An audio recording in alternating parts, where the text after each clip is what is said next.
The village of Lag has been at constant war with the demi-humans spread across this world.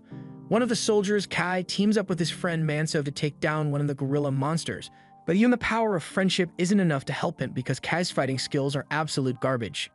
Now Kai is cornered and he most certainly would have died here, but at the last second, the gorilla is killed by Olha. He was appointed as the guardian of the village and blessed by the land god, and as such, he is the strongest soldier of them all. He is able to effortlessly cut the apes down one after another until eventually he comes face to face with the gorilla guardian. This is the strongest gorilla, so you think defeating it would be a challenge for Olha, but he is still able to cut it in half within seconds. Now that all the gorillas have been defeated, the soldiers start cutting into the gorilla bodies, and one of the soldiers hands Olha a ball that is suspiciously shaped like gorilla nuts. Olha drinks the liquid inside without a second thought, and after doing so, he begins to glow with a red aura. Thankfully, these things aren't actual gorilla balls, they are something called God stones. Drinking the liquid inside is known to increase a person's strength and spiritual power, so it would make sense for everyone in the army to drink at least one so they can all grow stronger. But no, the rules say that they are only allowed to drink tiny drops of it. They all get their drops, and after drinking his drop of Godstone, Kai can already feel his spiritual power increasing. So he asks Manso if he can have some more. But unfortunately, he's just a foot soldier, so there's no way he will ever get permission to drink a full Godstone. The rules say that almost all of the Godstones must be given to a guardian bearer like Olha. So even though Olha is already strong, he has to become stronger, while the rest of the soldiers are stuck at weak power levels. And no one sees anything wrong with this system. Once everyone returns to the village, a huge celebration is held in honor of their victory over the apes. But even here, the amount of food each person gets is determined by their status. So the strong people and the children of the chief get tons of meat, while the scrubs like Kai get a small plate of miscellaneous soup.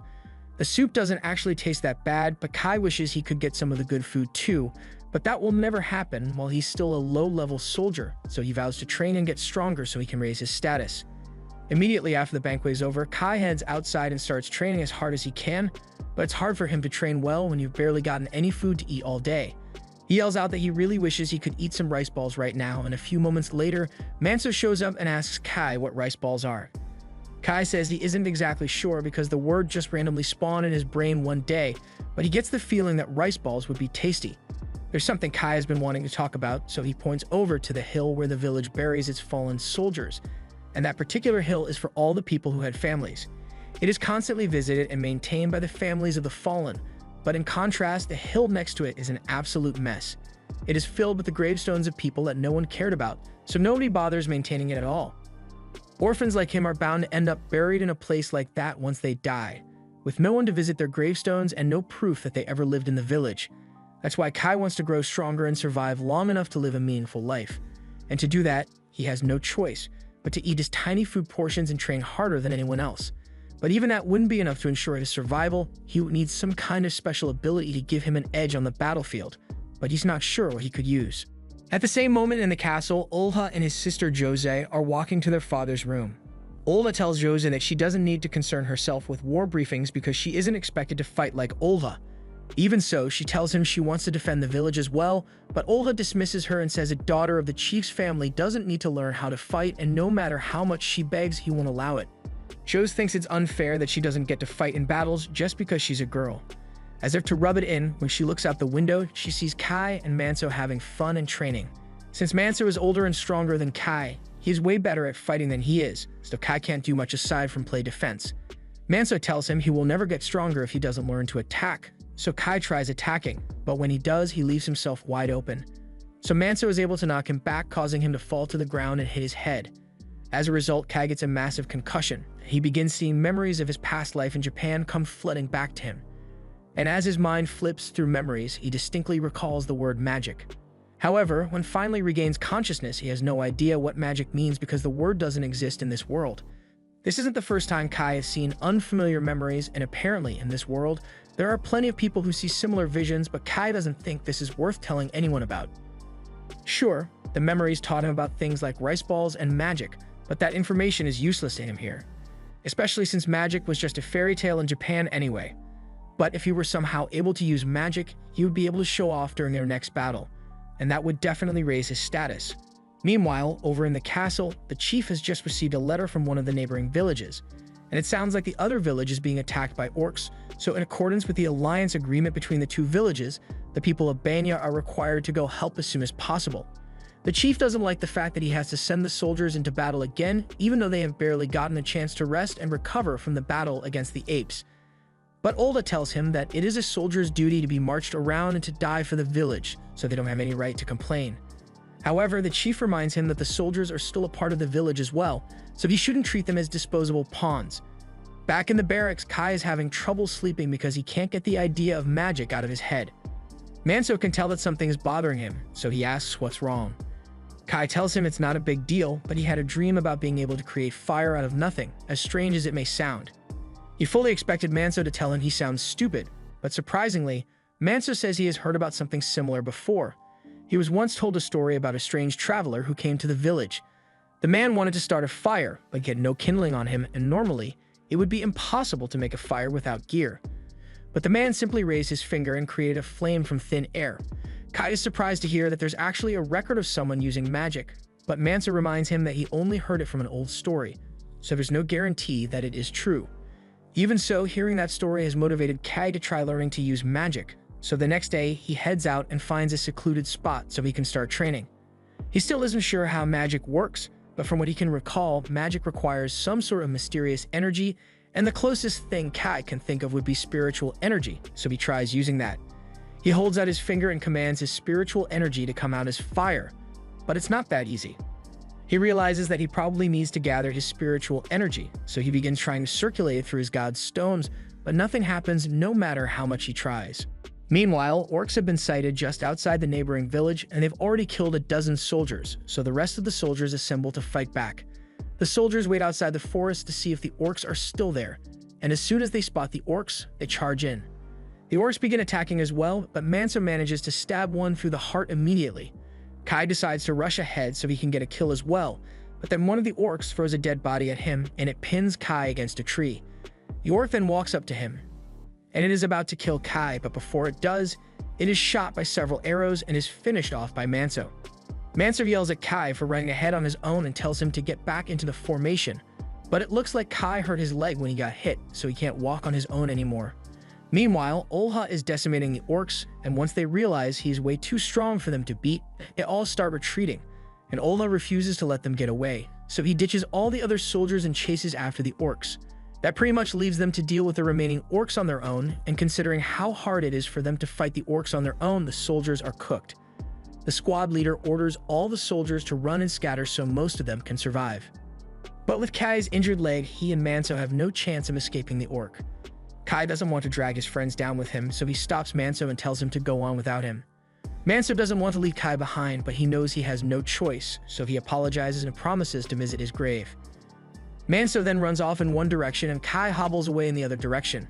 He knows he is hopelessly outmatched, but he refuses to give up on his life, so when he hears the orc approaching, he tries to cast fire magic to defend himself, but it still doesn't work. A few moments later, the orc throws its blade at Kai, and it strikes his shoulder, severely wounding Kai. But on the bright side, the near-death experience makes sparks fly out of Kai's fingers, so maybe he really can use magic. But he might not live long enough to figure that out because the orc runs out of the bushes and starts strangling Kai. Just then, Kai notices the sparks coming from his finger, and he realizes what it means, so he points his hand at the orc's face, and with every bit of willpower he has left, he summons flames to burn it to death. The orc screams out in pain, and Kai manages to break free from its grip as a result. The orc eventually collapses from all the damage it suffered, and Kai is proud of himself for finally defeating a monster on his own. But there's just one problem: his hand is still on fire. He starts frantically trying to put the flames out, but a few moments later he begins to pass out because the fire is using up all of his spiritual energy. If he doesn't stop it soon, he's going to die from spiritual energy exhaustion, so he needs to think of something fast. All he needs to do is think of his spiritual energy as a dam that he opened when he used the fire magic, so to stop the fire, all he needs to do is stay calm and close the dam. But it's really harder for him to stay calm, because the orc is still alive, and it is walking towards him. Kai eventually manages to stop the flow of his spiritual energy, but the orc has already gotten to him and he can still barely move, so it picks him up and starts walking. However, it hasn't killed him yet, so Kai figures out that the orc must be blind from all the fire that it took to the face, and it doesn't realize that Kai is still alive. Kai doesn't want to die, but he knows there's no chance of surviving with the current state of his body, so he at least wants to take the orc down with him.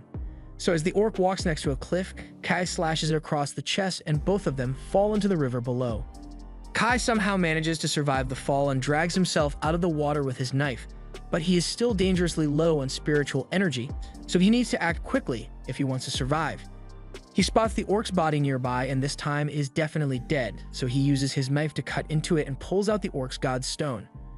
Drinking the god stone liquid should help him regain his spiritual energy, so Kai doesn't hesitate and swallows the entire thing. As the spiritual energy begins flowing into him, Kai is already starting to feel better, so he lays down by a tree to rest. And now that he has a moment to think about it, he realizes that this is the first time he has ever drunk a full godstone before. His spiritual energy won't be an issue anymore, however, the wound on his shoulder is bleeding a lot, so he is convinced that he is still going to die out here. But on the bright side, at least he gets to die while looking at such a pretty sunset. Back in the village, all the soldiers have returned from battle and are getting ready to celebrate their victory over the orcs, but Manso isn't in a good mood right now. One of the other soldiers sees Manso looking depressed, so he comes over and tells him to just be happy instead. Just then, he notices that Kai isn't around, and he thinks it's weird since Manso and Kai are usually always together. It takes a few seconds, but it eventually clicks, and the guy realizes that Kai must have died, but instead of comforting Manso, he tells him to just get over it since Kai was worthless anyway. Kai spends the night passed out under the tree, and by the time he wakes up in the morning, he's surprised to see that he didn't die after all. In fact, he feels better than ever before. His broken leg has healed, and the cut on his shoulder has also sealed up too. He's happy with how things turned out, but he's also a bit confused because drinking a godstone shouldn't be enough to heal such severe wounds overnight. Kai thinks it might have something to do with the wall behind him, so he takes a look and realizes that it's a stone with a bunch of inscriptions on it. He tries to get a look at the inscriptions, but there's too much ivy in the way, so Kai uses his fire magic to burn it all up. However, his power is way stronger than it was before, so Kai gets blasted across the valley. While he is getting back on his feet, he takes a look at his reflection in the water, and he is shocked to see that there's a divine crest on his face now. He knows this is the sign of a guardian bearer, but a few moments later, the tattoos fade, so he assumes he was just imagining things. He walks back over to the stone so he can take a proper look at the inscriptions, but those words are in a language he doesn't understand, so he gives up and plans to start heading back to his village. He finds a cliff face that looks climbable, so he starts grabbing the rocks to escape, but for a split second, his divine crest appears again, and he accidentally crushes the rock he was holding onto.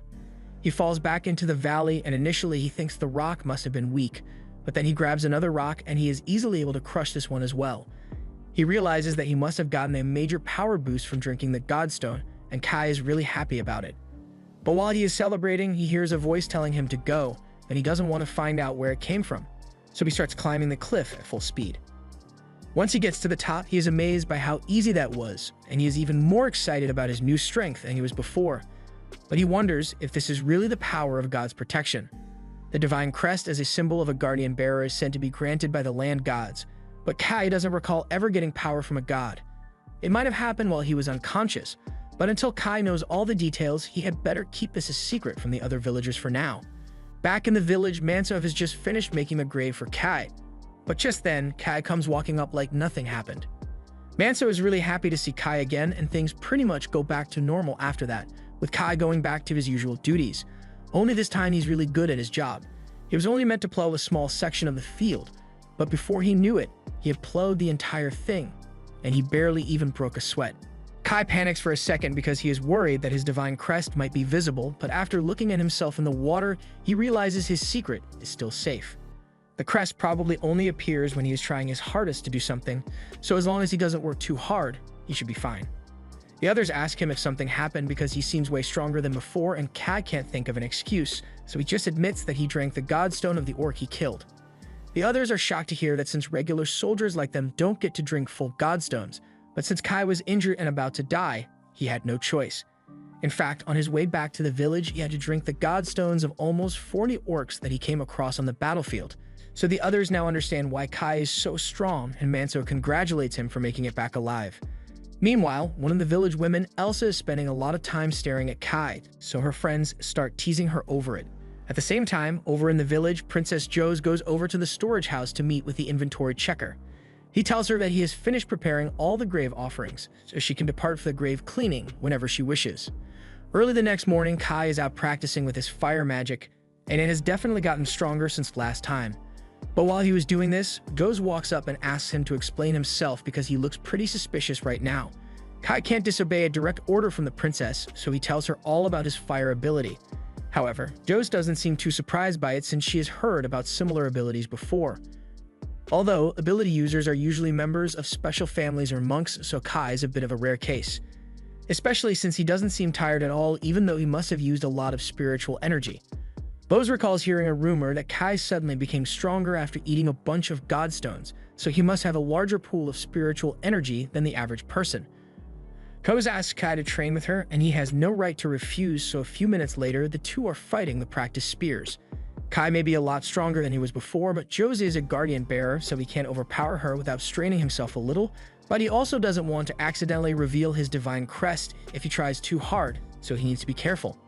Once the duel is over, Kai heads to the well to get some water, and he is honestly surprised that he managed to get through the training so easily because he was holding back to avoid revealing his divine crest. That means he is so powerful that even a guardian bearer like Joe's would stand no chance against him if he were to fight with his full strength. Just then, Joe asks him to bring her some water as well, so Kai rushes back over to her, and while she's washing her face, he asks her if all guardian bearers are equally strong. Joe tells him that she's actually one of the weaker ones because her father and brother are much stronger than she is. The strength of a guardian bearer depends on the protection of their land god, but the guardian bearer must also train on their own to get stronger. And when it comes to training, Josie is severely lacking. Technically, she doesn't need to train because women aren't required to fight in this village.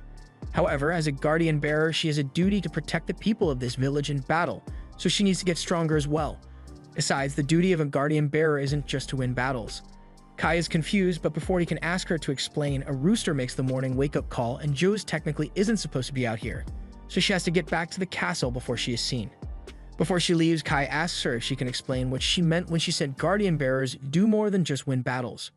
She has grown fond of Kai, so she would like to explain it to him, but it's against the rules, so instead, she asks him if he would like to accompany her on her monthly grave cleaning duty. Her land god is enshrined in the Ida village, so she will make the necessary arrangements for Kai to come, and once they are there, she will be able to explain everything. Kai agrees to her terms, so a few days later, Jozo, along with Kai and a few other soldiers, head for the Ida village. They were assigned to protect Josie in case anything happened because this place is ape territory, but the guys find it a little odd that they were randomly chosen to escort Kozu when a different squad usually handles it. One of the soldiers in K's squad heard a rumor that Joe's personally requested for Kai to accompany her, which is why the entire unit got assigned to the job. He asks Kai if it's true, and Kai is about to confirm it, but Manso interrupts him mid-sentence and tells the others to leave Kai alone because there's no way the princess knows who he is. Eventually, they arrive at the Ida village, and to Kai's surprise, it is nothing but a pile of ruins. The village was overrun by monsters years ago, and as a result, the villagers were forced to abandon it.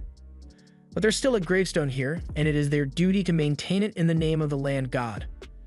Although the power of the land god of this village has dwindled so much that the land is already completely barren. Just then, Joes comes over and says she wants to take a look around the village, so she needs a guard to accompany her. The man immediately offers to escort Joes, but she tells him she actually wants Kai to do it instead. Kai and Joes start walking around the village, and when they get to a small flower garden, Joes kneels down and starts praying. Kai wants to ask what she's doing, but she needs absolute silence, so she tells him to stay quiet. Red aura suddenly begins to pour out of Joe's body onto the flowers, and when she is done, she explains that she was simply praying for the land god's grace to gather here. This is a job that only guardian bearers bound to a land god can do, but since this village was abandoned, her land god's spirit has grown very weak, which is part of the reason why she isn't as strong as her brother or her father.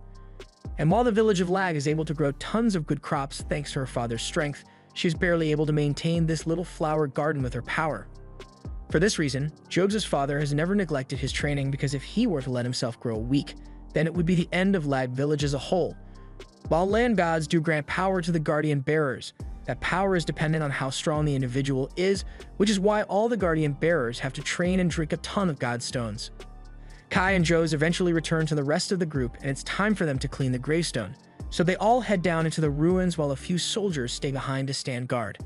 While Kai and Joes are cleaning the gravestone, he takes a close look at it, and he realizes it's the same thing as that stone he saw in the valley.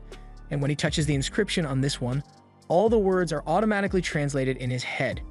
The inscription mentions the name of the land god that this gravestone belongs to, so Kai goes around to the other side to read more, but for some reason he can't read this part of the text. He can understand the individual words like pact and temple, but the words don't form a complete sentence, so he has no idea what it's supposed to mean. Joes notices Kai talking to himself, so she asks him if something happened. Kai is about to say something, but then gets caught off guard by Joes' cleavage, so he looks away and stays quiet. Suddenly, soldiers come in and warn everyone their group of apes are heading this way. They all rush outside and begin hiding the grave, but before they could leave, the apes show up, so the captain orders Kai and Manso to escort Joes back to the village, while the rest of them hold the apes off. However, while Kai and the others were fleeing, 2 apes cut them off, so Manso steps up to fight them. However, the ape tramples all over the flower garden that Joes has been working so hard to protect, so in a fit of rage, she rushes out and declares that she will kill it for what it has done. The ape is initially intimidated when it sees Joes' tattoos, but she has almost zero real combat experience, so she's shaking with fear. Once the ape realizes that she's a novice, it tries to kill her, but Kai jumps in and slashes it across the chest. Kai then spots the second ape attacking Manso's group, so he grabs the axe on the floor and uses it to slash the second ape in the shoulder, before jumping into the air and stabbing it in the head. Everyone is shocked that Kai was able to take the apes down so easily, but Joes is especially shocked because for a split second, she saw the guardian bearer tattoos on Kai's face. After returning to the village of Lag, Joes gets yelled at by Ola because he heard about how she nearly got herself killed after jumping into battle. He yells that this is exactly why he doesn't approve of her fighting alongside the soldiers, but Moloch calms him down. The most important thing is that Joes is safe, but for now, he thinks they should focus on increasing patrols around the area since the inspector will be coming soon. Olha agrees and heads out to inform the soldiers of the new patrol schedule, and once he is gone, Joes apologizes to her father for causing so much trouble. However, Moloch isn't angry. He has already heard the whole story, including the part where Kai single-handedly killed 2 apes, so he is excited to see what Kai does in the future. Meanwhile, Kai is out doing a couple of chores when he gets grabbed by a few of his friends. They are teasing him because everyone is calling Kai a hero for saving Joes during the expedition to Eda village, and there are rumors that Kai and Joes were getting really close out there. A few of the girls see this happen and think the boys are just messing around again, but Elsa can't take her eyes off Kai, so the others realize she must really like him. They tease her about it and warn her that if she doesn't go talk to him soon, someone else is going to steal Kai away from her. And it looks like they were right, because a few minutes later, Joes approaches Kai and says she would like to talk to him in private. Kai agrees to talk to her even though he has no idea what this is about, so the two of them walk into a back alley. First of all, Joes wants to formally thank Kai for saving her life in Eda. However, she could have sworn that she saw a divine crest on Kai's face while he was fighting the apes. But after taking a close look at Kai, she is convinced she was hallucinating because what are the chances that Kai randomly became a guardian bearer? Anyway, her failure in battle made her realize just how weak she is, so she plans to devote herself to training as much as possible to grow stronger. And she expects Kai to join her every morning from now on. Kai doesn't want to get roped into Joes' training, but he can't deny her request, so he agrees to train with her in the mornings. The whole time, Kai's friends have been spying on him from behind a tree that's way too small to hide them. And they have no idea what Kai and Joes are talking about, but they are really jealous that Kai gets to hang out with her. Later that day, Kai goes on with his business and starts chopping some wood when suddenly Elsa comes over with a bowl of water. Kai asks her if the water is for him, so Elsa explains that she thought he might be a little thirsty after all this work. Kai is grateful since he really was feeling thirsty, so he thanks her for being so considerate.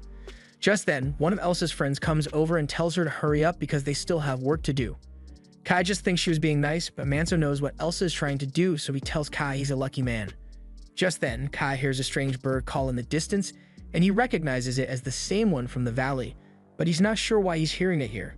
Later that night, Kai is trying to go to sleep, but he keeps hearing that bird call, so he gets out of bed and decides to follow it. There's a huge wall around the village, but with Kai's current strength, he is easily able to leap over it in one go. He then goes 0 to 60 in half a second and runs all the way back to the valley where this all started. Once he gets to the tree, he spots the stone tablet again, and now that he knows that this is a god's gravestone, he tries to read it, but for some reason, he can't. Even so, he thanks the god for saving him and spends the rest of the night diligently cleaning the stone. He even leaves a little offering for it before making the journey back to Lad village. But along the way, he gets a little hungry, so he drinks some water from the river and picks a few fruits off a tree. He is amazed by the amount of food he can get in the forest, so he wishes he could live here, and then a great idea comes to mind. He could just build a house for himself out here. But to make a house, he's going to need to get some wood, so he climbs a nearby cliff and finds a tall woody tree to cut down. Although now that he's up close to it, he's not sure how he's going to cut it down. He has his dagger with him, but a dagger is not going to be strong enough to cut a tree that's as big as this. Instead, Kai uses his fire magic and raises the output to form something like a fire blade on his hand. But while this may have worked for metal, a tree is made out of wood, so Kai accidentally starts a forest fire. Luckily, he managed to put the fire out before it got out of control, but he still needs to think of a way to cut this tree down. He was able to create fire from nothing, so he should be able to think of something to cut a tree down. And all of a sudden, a memory from high school chemistry comes flooding into his mind.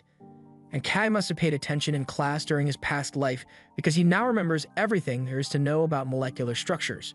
Now he knows that if he wants to cut the tree down, he just needs to find a way to break the bonds between the molecules, so he puts his hand up against the tree and starts trying to manifest his spiritual energy in a way that will allow him to cut through the tree.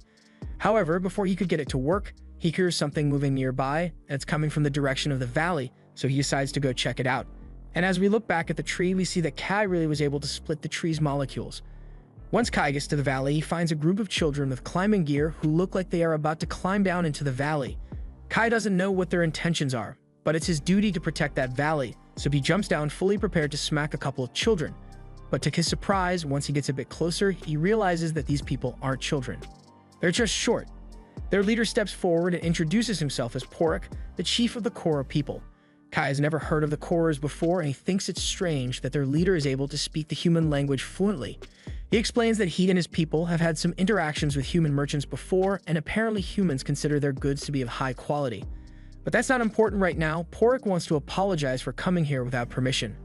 He explains that they are here to fulfill an ancient agreement they have with the great valley god that resides here, and from what they know, the valley god resembles a human, so they believe Kai is the valley god. Pork goes on to explain that the Koras have quietly lived in these woods for generations while worshipping the land gods, but a few days ago, the orcs attacked them in an attempt to take their land god. The Koras are really weak, so they stood no chance of winning and were forced to flee their home. Pork addresses Kai as an ancient arbitration god and asks for his help to reclaim their home. Kai is having a hard time processing all of this, but first, he wants to know what an arbitration god is. Pork explains that the legends say that an arbitration god is one who has received power of all creation in order to protect the creatures of the forest, but Kai finds it hard to believe that the legend is talking about him. Just then, one of the Koras speaks up and says he doesn't believe Kai is an arbitration god because the legends say an arbitration god should be a fierce warrior who punishes those who disturb the peace of their land, and Kai doesn't look fierce in the slightest. However, Pork says he is absolutely certain that Kai is the arbitration god because he can see it clear as day. Figuratively. Years ago, Pork once incurred the wrath of the valley god by entering this valley without permission, and as punishment, the valley god took both of his eyes. But in exchange, Pork gained the ability to see the spiritual energy of the world around him, and when he looks at Kai, he can see the energy of the valley god flowing through him. So he must have received the valley god's protection. And besides, they already offered a sacrifice, so Kai has to help them. Kai gets confused by the mention of a sacrifice, so Pork explains that earlier today he sacrificed his granddaughter Aru to the valley. Kai panics and asks them to show him where they left Aru, so they lead him to the rope that Aru used to descend into the valley. But that rope snapped a while ago, so she probably fell to her doom. Kai jumps down into the valley and finds Aru's body at the bottom, and thankfully she's still alive, but she's also bleeding a lot, so she won't last much longer. Kai remembers how his injuries healed when he first found this, so he tries to do the same thing by using magic. All he needs to do is imagine the injuries being healed, and as he does this, he is able to visualize the tissue of Aru's body. Kai had no prior knowledge of biology, but he now knows that the mitochondria is the powerhouse of the cell. And with this valuable knowledge, he is able to heal Aru's wounds. Kai is honestly surprised that that worked, but it looks like Aru is going to need to rest for a while before she can get back up. In the meantime, Kai hears a commotion at the top of the valley, and he realizes the orcs are attacking. The Koras are practically defenseless against the massive orcs, so there isn't much they can do, but all of a sudden, Kai arrives and saves them by stabbing one of the orcs through the chest. In the time he was gone, a few of the Koras had already been killed, and the culprit is the orc leader.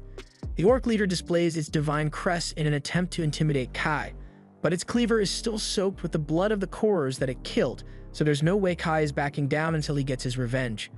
And he's not the only one who's outraged either, because he starts hearing a voice in his head telling him to kill the orc and instill fear in its heart before it dies. Kai realizes the voice is coming from the valley god, and as the valley god's guardian bearer, he is prepared to carry out its will. But before Kai begins fighting, Pork steps forward and says he will assist him. He may not be as powerful as Kai is, but he is also a guardian bearer, so he can handle himself in a fight. Kai appreciates the extra help because it will make this a lot easier. And just so the orcs know what they are up against, Kai turns back to them and activates his divine crest as well. The confidence on the face of the orcs disappears as they realize that now have to fight two guardian bearers, but their leader still forces them to attack, so they charge forward and both are immediately killed by Kai. One of the orcs tries to sneak up on Kai while he is distracted, but Pork rushes in and cuts it down to protect him. Kai thanks him for the help, but handling the weaker orcs is all Pork can manage, so he tells Kai he's going to have to fight the guardian bearer orc on his own. Kai picks up a cleaver and slowly starts walking towards the final orc. The orc realizes he is screwed, so it tries using talk no jutsu. This one knows how to speak the human language, so he tells Kai he doesn't need to fight because the orc only intended to attack the Korers, he says, so he didn't mean to offend Kai. Normally, Kai wouldn't be so angry, but not only did the orcs kill a bunch of the Korers, they also did it in Kai's valley. The orc sees the blue spiritual energy of a god emanating from Kai's body, so he starts begging for mercy. But Kai has no mercy to give, so the orc attacks him in a desperate attempt at survival. However, Kai cuts his arm off with his energy blade and stabs the orc through the chest to pull out its godstone. As Pork watches this happen, he is more certain than ever before that he is looking at the same god that took his eyes.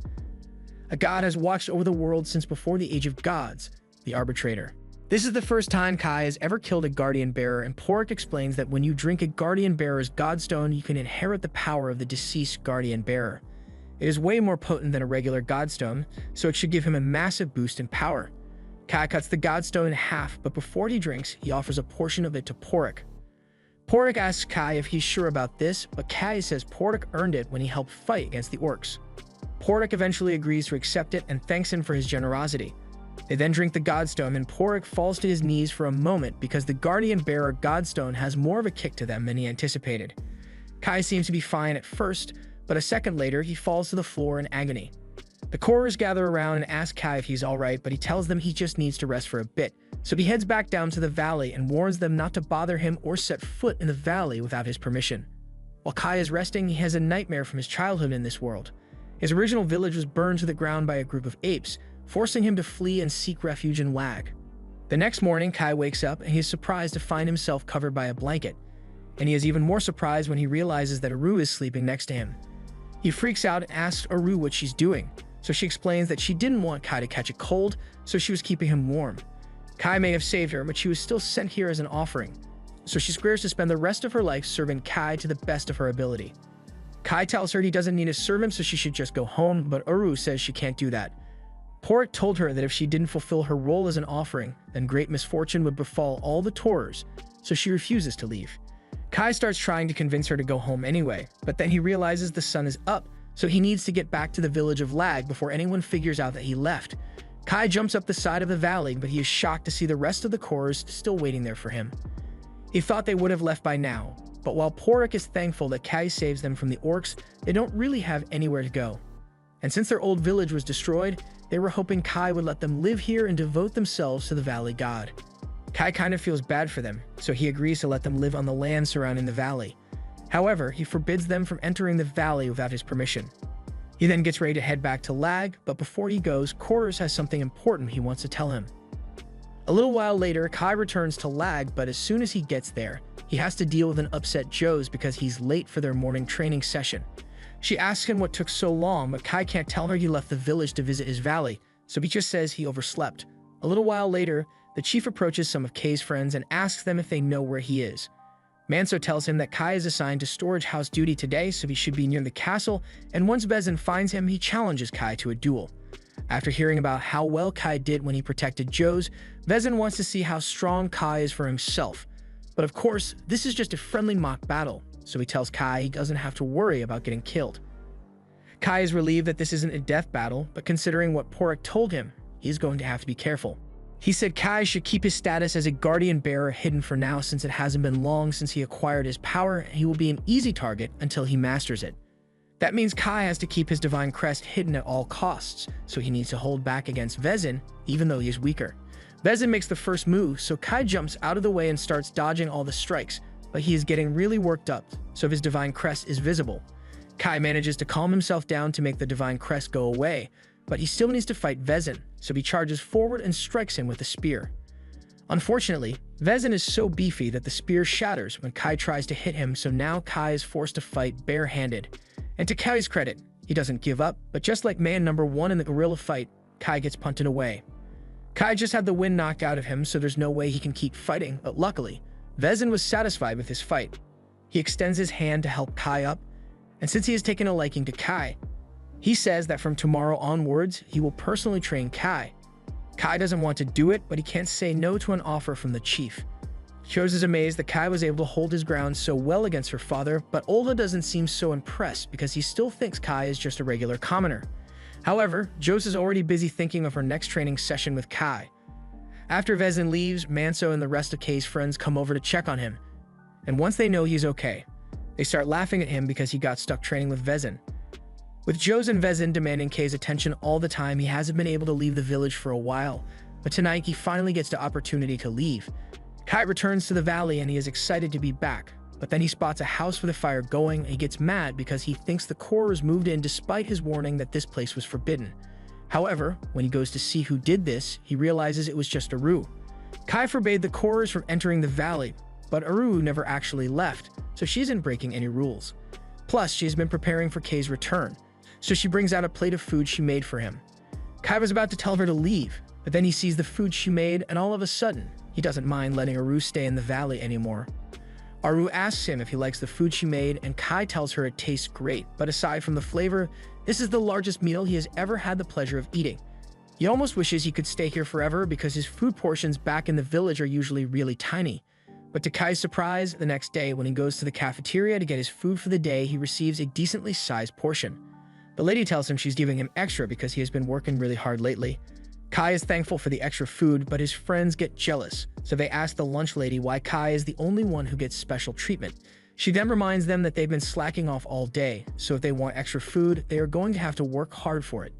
Meanwhile, on the other side of the cafeteria, Elsa is serving some of the other villagers, but she was so distracted looking at Kai that she accidentally dumped a bunch of extra food on this random guy's plate, so now she has to convince him to give it back. Over the next few days, Kai continues his routine of sneaking out of the village at night to check up on the valley, and while he's there, he decides to help Aru build a house. But there's no way he can get it all done in one day, so the first thing he does is cut down a tree with his energy blade. The next morning, he returns to Lag and spends the day training with Jose, then that night, he goes back to the valley to continue building. He is starting to get used to coming and going without anyone noticing him, and he really enjoys life in both villages. One day, he and his friends are tasked with moving this huge boulder to make space for some new fields, but even with all of them working together, they can't budget at all. And seeing that everyone is struggling, Vezin decides to step in and help out for today. Everyone gives him some space, so Vezin grabs the boulder and starts lifting it with all his strength. Even for someone as strong as Vezin, a boulder like this is still a huge challenge. But after a few seconds, Vezin finally gets the rock out of the ground and even lifts it over his head. Now that the rock is out of the ground, this land can finally be tilled for farming, and with the extra farmland, the village of Lag will prosper even more, so Vezin is happy. Seeing Vezin like this motivates Kai to become a good guardian bearer just like him. So later that night, while Kai is in the valley, he starts practicing with his powers and attempts to make a flower grow. But no matter how much energy he pours into it, the flower just won't respond. He may be physically strong now, but there's still a lot that Kai needs to learn before he can call himself a proper guardian bearer. The next morning, Kai returns to Lag, and normally no one wakes up this early in the morning, but today, Kai runs into Elsa in the flower fields. He asks her why she's up so early, and she explains that she just wants to admire the flowers while they are in bloom. Kai has never really paid much attention to the flowers before, but he admits that they do look beautiful. Elsa says that these flowers remind her of the ones that used to grow in the village that she and Kai grew up in. Kai is confused, but Elsa goes on to talk about how when their village was burning down, they still tried to at least save the flowers. It takes Kai a second, but he eventually remembers that Elsa was part of his original village as well. Elsa is mad that Kai didn't remember her since she was right there with him when the village was destroyed, but in Kai's defense, he was really young back then, so most memories are fuzzy. Kai may not have been paying attention to Elsa, but she has definitely been paying attention to him, and she thinks it's amazing that he was able to earn Vezin's attention. However, Kai tells her he still has a long way to go because compared to Vezin, Kai is still a weakling. He still has a lot he needs to learn if he wants to become stronger, because that's the only way for him to survive. Elsa remembers Kai saying the same thing on the day their village burned down, but Kay's memory is still a bit foggy, so she explains what happened. While all the villagers were evacuating, they were suddenly attacked by an ape, and none of them knew how to fight, so they were doomed to be slaughtered. However, Kai fearlessly ran at the ape and grabbed its leg. Of course, Kai was way too weak to actually harm the ape, but his bravery bought enough time for Vezin to arrive and rescue them.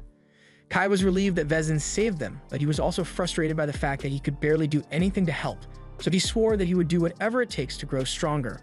But then again, his oath may not mean much since he forgot about it until now. Elsa tells him it actually means a lot to her, because on that day, even if it didn't feel like it, Kai saved all the villagers, so in her eyes he will always be a brave hero. Meanwhile, in the middle of the forest, the apes and the orcs are fighting each other, and the orc general is absolutely dominating the battle. Even ape guardian bearers stood no chance against him and was instantly beheaded. With this, the orcs acclaimed victory over the apes for this territory, and now their next target is Kay's Valley. And right now, Kai is blissfully unaware of the incoming threat. Nothing has happened to the valley yet, so Kai goes back to Lag, and the next morning he's put on storehouse duty. While there, he finds a grain of wheat on the floor and wonders if he can use this to make rice balls because he really wants to try them. Just then, Elsa walks up to him and she overheard Kai talking about rice balls, so she asks him if he can explain what it is. Kai doesn't really know how to explain it, but he knows it's supposed to be really tasty, even though he has never actually eaten one. A few moments later, Manso comes in and tells Kai he should stop chatting with Elsa and get back to work already because they still have a lot of bags to move. Kai apologizes and picks up more bags, and Vezin tells everyone to hurry and hide the bags of food in the cellar before the inspector gets here. Olva approaches Vezin and asks him if it is really necessary to hide the food from the inspector, but Vezin tells him that the village's food reserves are low, so if they don't hide some food from the inspector, then the villagers' food portions would shrink. Olha doesn't seem to care since a little starvation never hurt anyone, but Vezin actually cares about the well-being of his people, so he won't let anyone starve on his watch. Kai and his friends aren't sure about all the details, but they heard that an inspector is coming from the Central Plains, and they need to hide some of their food so he doesn't take it all. They also heard that the inspector is a guardian bearer who is even more powerful than Vezin, but he doesn't use his power for noble reasons like Vezin does. A few hours later, the inspector arrives, so the gate is open for him, and Vezin comes out to greet him. The first thing the inspector does is complain about the number of demi-humans in the area because he got attacked by some apes on the way here. According to the inspector, there were around 10 apes there, but he managed to fight them off on his own, so he is alright. Jobs is impressed because it takes some serious strength to take down 10 apes on your own, but she's not impressed when she actually meets him. Gandalf looks like a toad, and the first thing he does is insult her for being a weak woman. He then insults Olha as well for being weak and neglecting his duty to kill all the demi-humans in the area, and neither of them can talk back to him. A few seconds later, another man enters the village gate, so Vezin asks him if he is part of Gandalf's group. However, that's not the case. The man says his name is Nada, and he was sent here by the monastery of Maz. He just happened to follow the same path as Gandalf, which is why they arrived at the same time. Gandalf goes to inspect the village's storehouse, and he is disappointed because there isn't much grain here. As a tax collector, Gandalf takes great pride in taking as much as he can from small villages, so he asks Vezin if this is really all the grain that the village has stored up. Vezin swears that he would never even consider evading taxes and assures Gandalf that this is all the grain that the village has. He makes up an excuse that the weather has been poor lately, so they haven't been able to grow much. However, Gandalf decides to use the weather as an excuse to stay in Lag for a while because he is suspicious.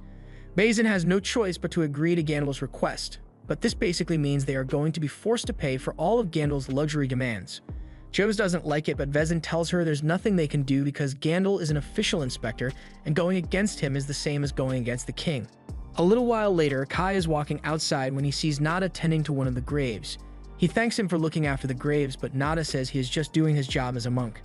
He has heard rumors about Kai and knows that he suddenly became strong after eating a ton of God's stones, so he says the same thing happened to him.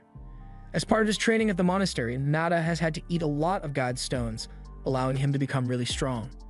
Kai is intrigued and asks Nada if his strength is comparable to that of the Guardian Bearers, so Nada proudly displays his divine crest as proof of his strength. Kai is even more amazed now because he didn't realize that Nada was a Guardian Bearer, but Nada tells him that's not the case.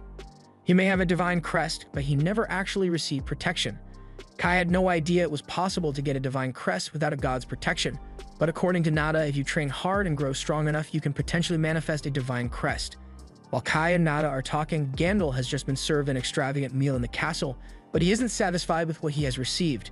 His server explains that this is the best they can do with their current food reserves, but Gandalf doesn't care and demands more food, even if a few of the villagers have to starve. As a result of Gandalf's demands, the portion sizes for the villagers' meals have become ridiculously tiny, and they aren't happy about it. They wish Gandalf would return to the capital already so they can go back to eating the way they used to, but they can't force him to leave. Meanwhile, in Vezin's room, Nada is having a meeting with him to discuss a serious matter. There have been sightings of a large group of orcs, and this group is much larger than normal, so Olha is worried that it may be an invasion. Nada assures him that he doesn't have to worry about that since the group isn't large enough to invade the human kingdom, but it's still a huge threat, so Nada would like to pursue the orcs. However, he isn't familiar with this area, so he asks if Vezin would offer some assistance.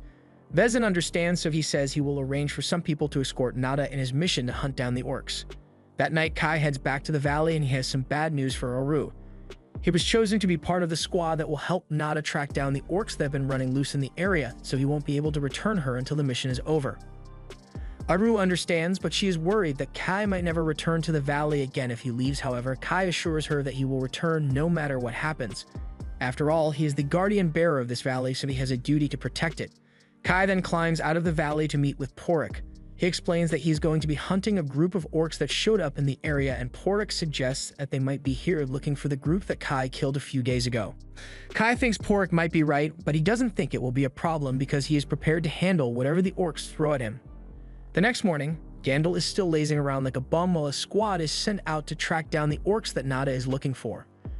Olha and Vezin watch as the squad departs, but Olha doesn't think it was a good idea to send Joes on this mission. Normally, Vezin would have sent Olha, but he has to go after the apes that supposedly attacked Gandalf on his way here. Besides, Kai is with her, and Vezin trusts him, so he is sure Joes will be alright. Just then, Elsa comes running out of the gate because she has something she wants to give Kai. She did her best to recreate those rice balls Kai was talking about by using wheat, and she would like him to try it. Kai thanks her for the thoughtful gift, and for some reason, whenever looking at the rice balls reminds him of his mother, even though he has been an orphan all his life in this world. Manso then calls out to Kai and tells him to hurry up, so Kai thanks Elsa again and puts the wheat balls in his shirt for later. The group then heads out, and after traveling for a while, they come across a horrific scene. There are dozens of dead apes and orcs scattered all over the place, and Nada believes that the orcs they are chasing must have gotten in a fight with the apes. However, there are a lot more ape corpses than there are orcs, but it looks like the orcs won the battle. But Kai has no idea why the orcs would do something like this. Chose tells Kai that they might be pursuing the same thing that Nada is after because she overheard his discussion with Vezin and Olha last night, although she didn't catch all the details. Nada comes over, and since Kai and Joes are curious, he explains that he is here because of a prophecy. According to the prophecy, a powerful god is supposed to appear in these lands, and it is Nada's job to find this god and its gravestone before it falls into the wrong hands. It is said that whichever species claims the god will acquire incredible power, so he can't afford to let the demi-humans find it first.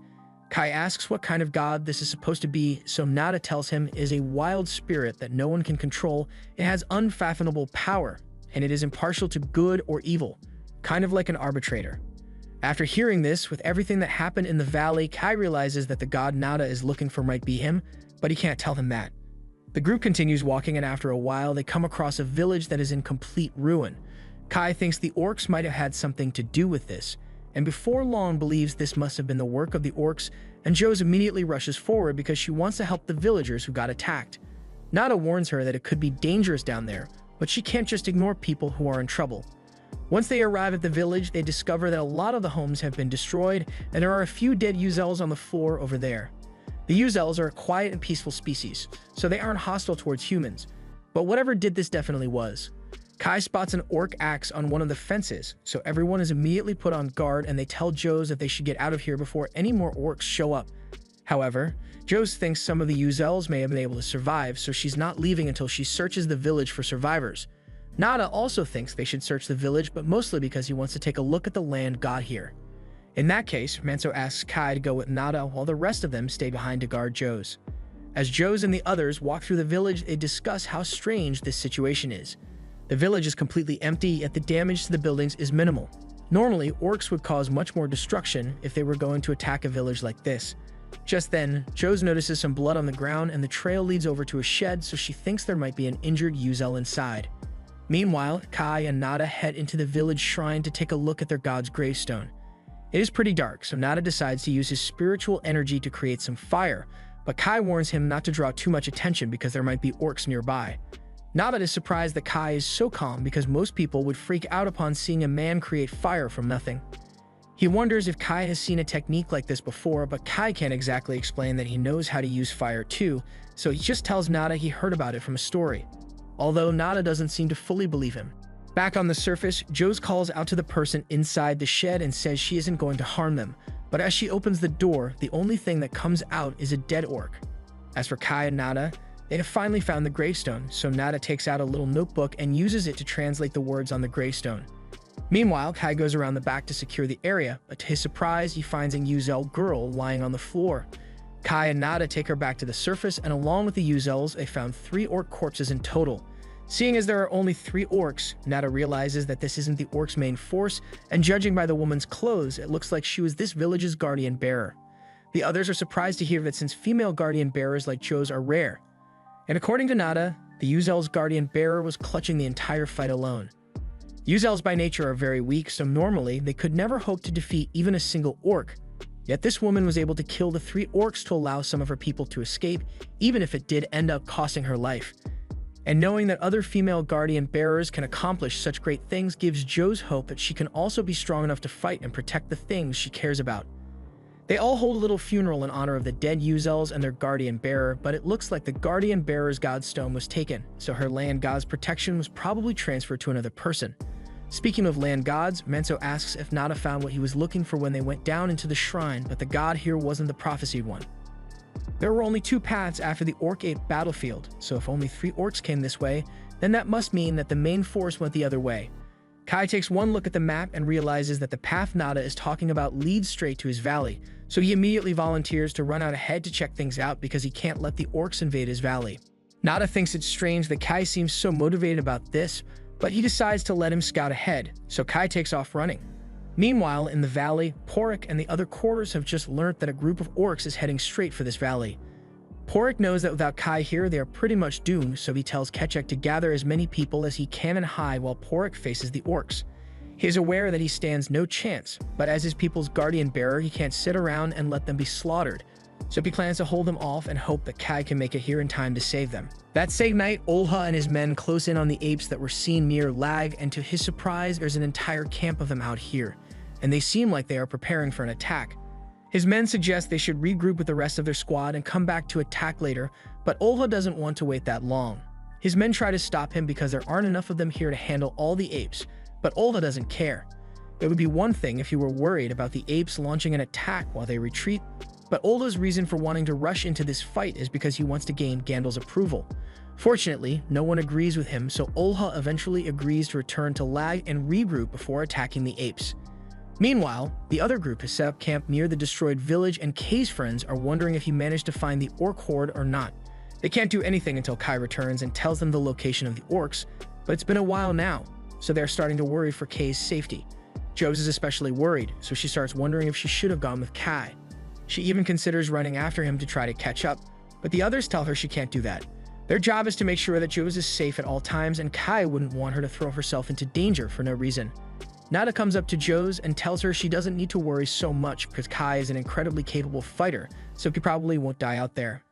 Either way, all they can do is trust in Kay's strength, but with that said, Nada tells everyone that he's heading to the top of the hill.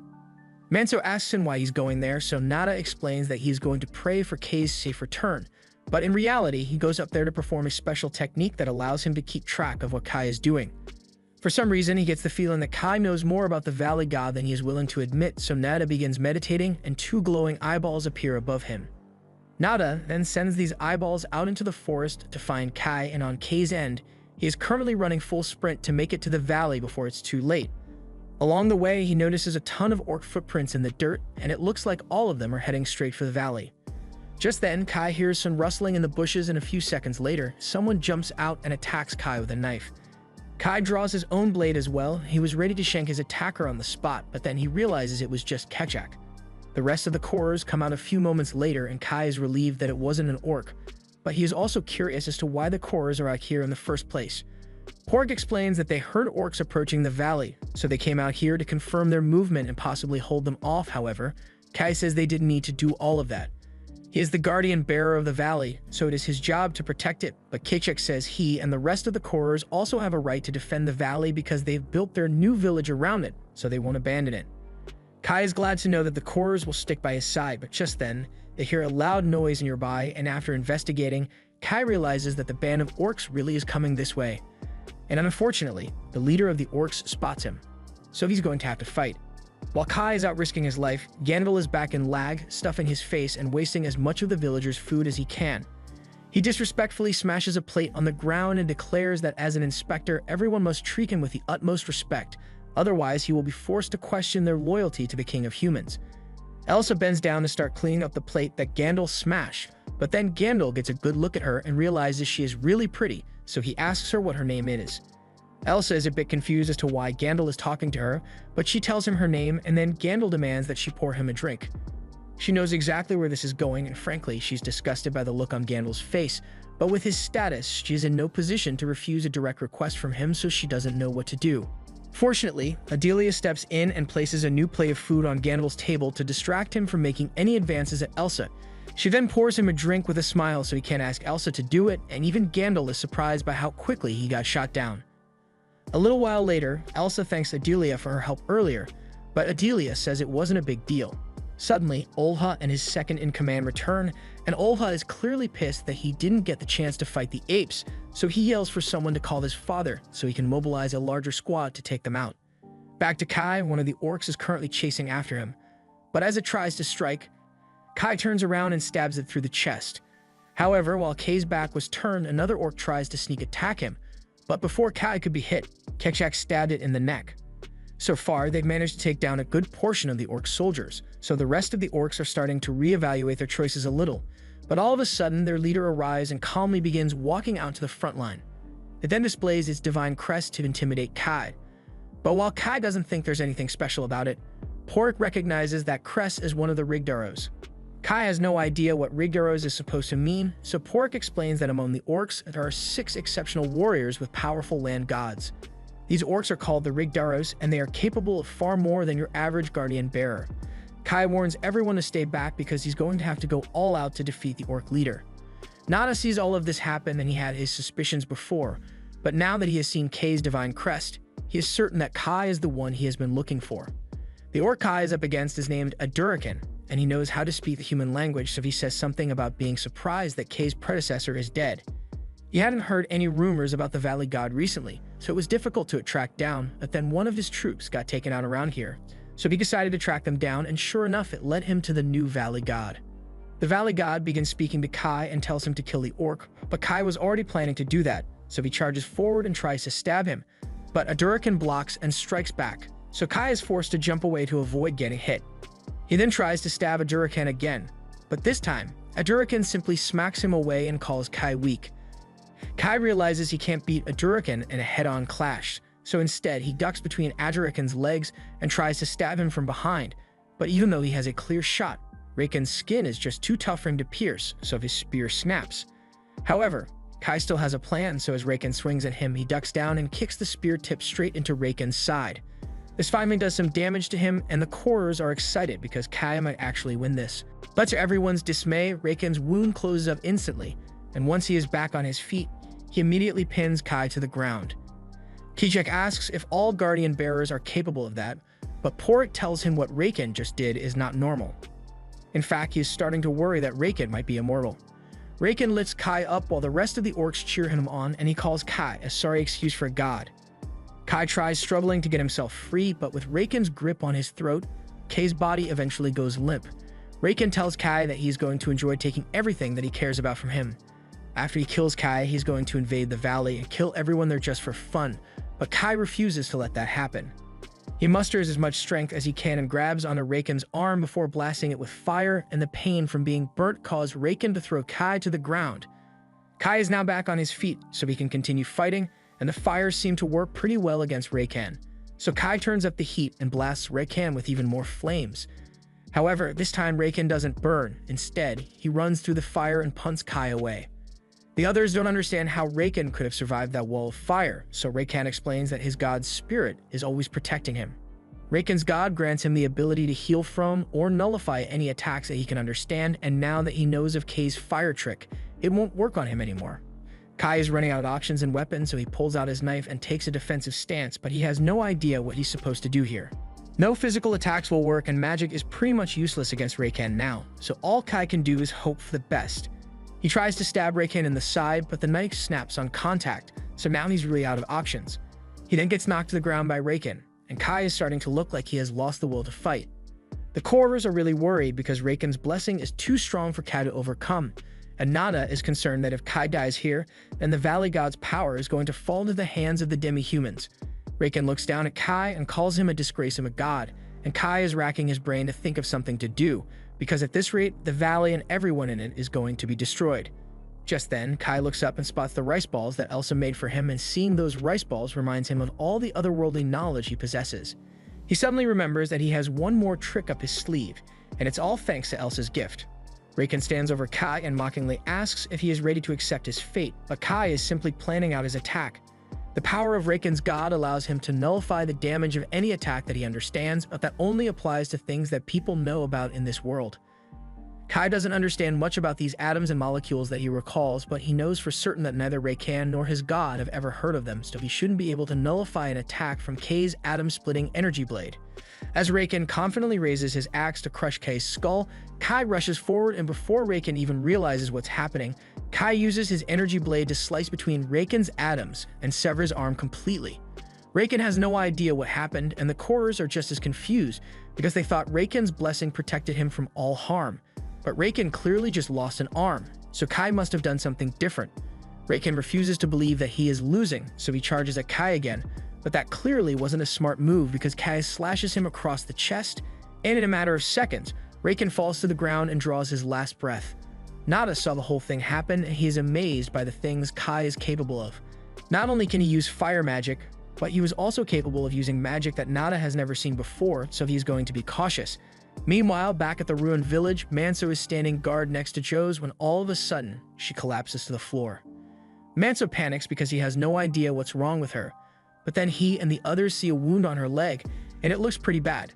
Meanwhile, back in the forest, Kai has just taken Reiken's godstone, and the rest of the orcs are watching with utter disappointment on their faces, but they know they stand no chance against Kai, so they keep their distance. Kai drinks Reiken's godstone, and because Reiken's god was so powerful, the power Kai receives from the godstone is incredible. His energy begins to radiate outward, and it's so potent that it scares all the orcs away, and Kai is really lucky that the orcs were scared away because a moment later, he falls to the ground unconscious from all the new power. Sometime later, Kai wakes up and he doesn't remember much of what happened, so he asks the Corvers. However, they are just as confused as he is because there was a sudden gust of wind after Kai drank Aduriken's godstone. Porrick believes it might have been caused by the fact that Aduriken's land god is extremely powerful, so when Kai took Aduriken's strength for himself, it must have angered the god. The gust of wind was most likely the god screaming, but Kai had no idea the power of a god could do such a thing, and he is starting to wonder what he should do with all the strength he now possesses. For now, he heads down to the stream so he can wash the blood off his clothes, and once he's done with that, he asks Porrick if he noticed anything strange during the fight. Kai was too busy to pay much attention to it, but he got the feeling that someone was watching him, and Porrick could sense it too, but he decided to ignore it since he felt no hostility. However, it's still weird that someone was watching Kai. Kai plans to head back to the others now, so he says goodbye to the Corvers, but before he heads back, he decides to take a quick lunch break. He takes out the rice balls Elsa made, and he is going to have to do something to thank her once he gets back because without these, he might have died. Kai eventually makes it back to the others, and as soon as Manso spots him, he tells Kai that there's something wrong with Joe's. Kai rushes over to check on Joe's and immediately notices the mark on her leg, but he doesn't know what caused it. Nada soon shows up and says he recognizes that mark, but before he says anything more, he asks Kai what happened with the orcs he was tracking down. Kai tries to brush him off and says they need to focus on taking care of Joe's for now, but Nada insists on getting an answer. Kai lies and says he found the orcs, but they had been slaughtered by someone else by the time he arrived. Nada obviously knows Kai is lying, but he gained nothing by exposing him here, so he tells everyone that if the orcs have been taken care of, then they should take Joe's back to Lag so she can be treated. They head out immediately, but while they are carrying Joe's, Nada points out that Kai has orc blood on his shirt, which is odd since he claims he wasn't the one who killed the orcs. Kai makes up an excuse and says he must have accidentally touched one of the orc corpses. The group eventually returns to Lag, but once they arrive, they discover that it was attacked while they were gone. As Kai walks through the gates, he finds the troop leader, Basco, carrying one of the injured men, so he goes to ask him what happened here. Basco explains that the village was attacked by an unbelievable number of apes, but thanks to Vezin's efforts, they were able to drive them away. However, as you can see, the village was badly damaged in the attack. Kai rushes to the town hall where all the people who had their homes destroyed have gathered and yells out Elsa's name, hoping that she managed to survive the attack. Thankfully, he hears Elsa's voice down the hall, and while she might be a little hurt, she is still in one piece, and Kai is really glad to see her again. Meanwhile, the others bring Joes to Vezin, and he is shocked to see that Joes was affected as well. He reveals that Olha is suffering from the same symptoms and he knows what is causing it. Meanwhile, a scouting squad was sent out to gather some intel on the apes, and to their horror, they discover that the apes have called for reinforcements and are preparing for another attack. Meanwhile, back in the village, Kai is helping Elsa treat some of the wounded villagers, and he still can't believe that the village was this badly damaged.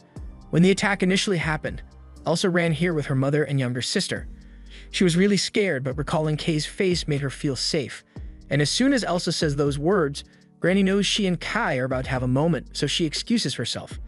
After the granny leaves, Kai turns to Elsa and says he wants to thank her for the rice balls she made for him. But before he could finish his sentence, Manser shows up and says Vezin is looking for him. Kai immediately heads down to Vezin's quarters to give a report on what happened, and Vezin is glad that the orcs are no longer a threat, but they still have to deal with the apes.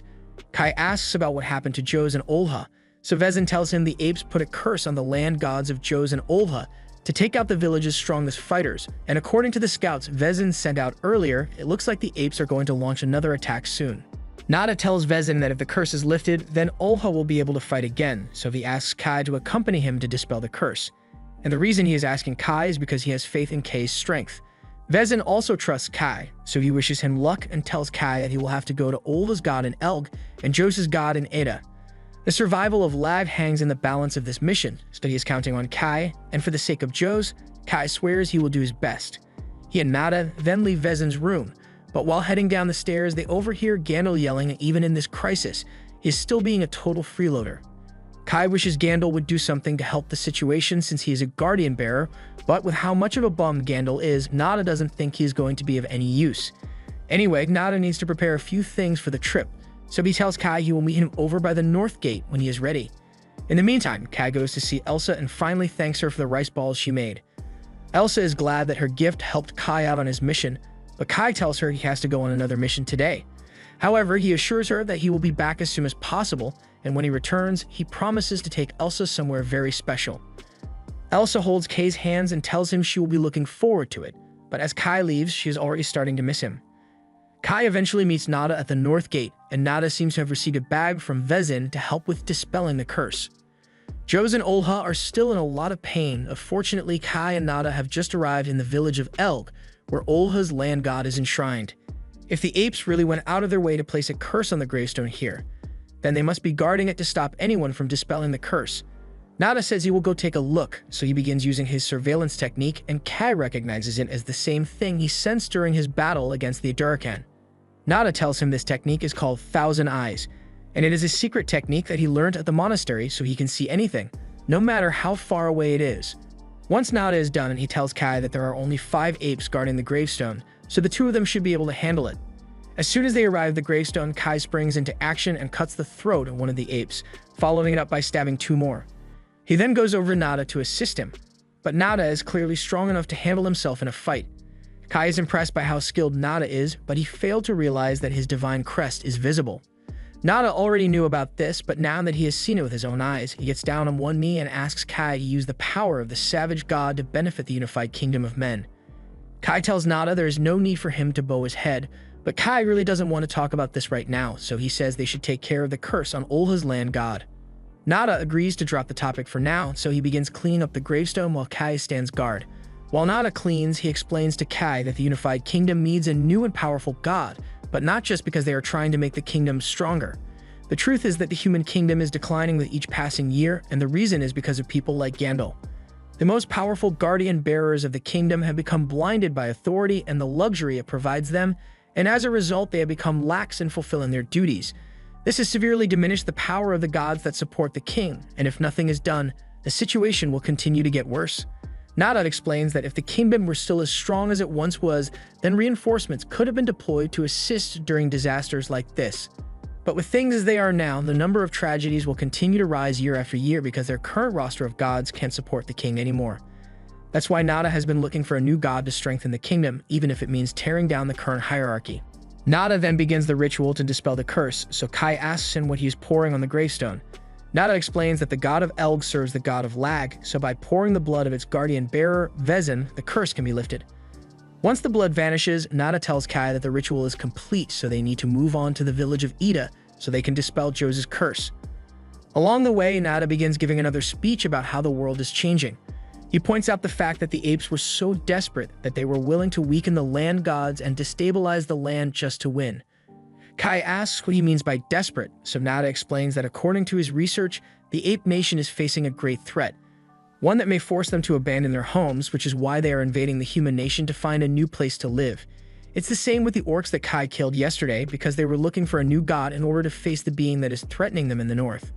With all the changes happening, Nada is worried that the kingdom of humans might be destroyed as a result, so he asks Kai to lend the power of his god to the kingdom of humans and save millions of lives. Nada's story sounds very convincing to Kai, but all of a sudden, the Valley God begins telling him to kill Nada so he isn't sure if he can trust him. He tells Nada to give him some time to think about it, and Nada agrees to wait, but he expects an answer by the time they dispel the curse on Jose's land god. Meanwhile, back in Lag, the mark on Olva's body has begun receding thanks to the efforts of Kai and Nada. And if Olva regains enough strength to join the fight, then the villagers of Lag have a good chance of surviving. Kai and Nada eventually make it to the gravestone in Ida, and after taking out the apes guarding it, Nada begins dispelling the curse. While he does that, Kai takes a walk outside and starts thinking about the power he now possesses. He has been wondering what to do with it, but if it's for a good cause like saving lives, then maybe that would be a good way to use it. But he still doesn't understand why the Valley God was so angry at Nada. Just then, Nada comes outside and asks if Kai has made his decision yet, but Kai still isn't sure. Nada tries to persuade Kai by telling him that if he joins the kingdom's mausoleum, then he will gain the favor of the God King, and his power will increase greatly. So much so that he could easily save the people of Lag, specifically those Kai cares about like Elsa and Jose. That sounds good, but Kai also cares about people outside of Lag, and he has a responsibility to protect the Korers because they have devoted themselves to him. However, Nada tells him he is going to have to abandon the Korers. Kai can't believe what Nada just said and asks him why, so Nada explains that the kingdom's mausoleum does not tolerate lowly demi-humans even if they are peaceful. Humans are superior in every way, so the idea of association with other species is out of the question.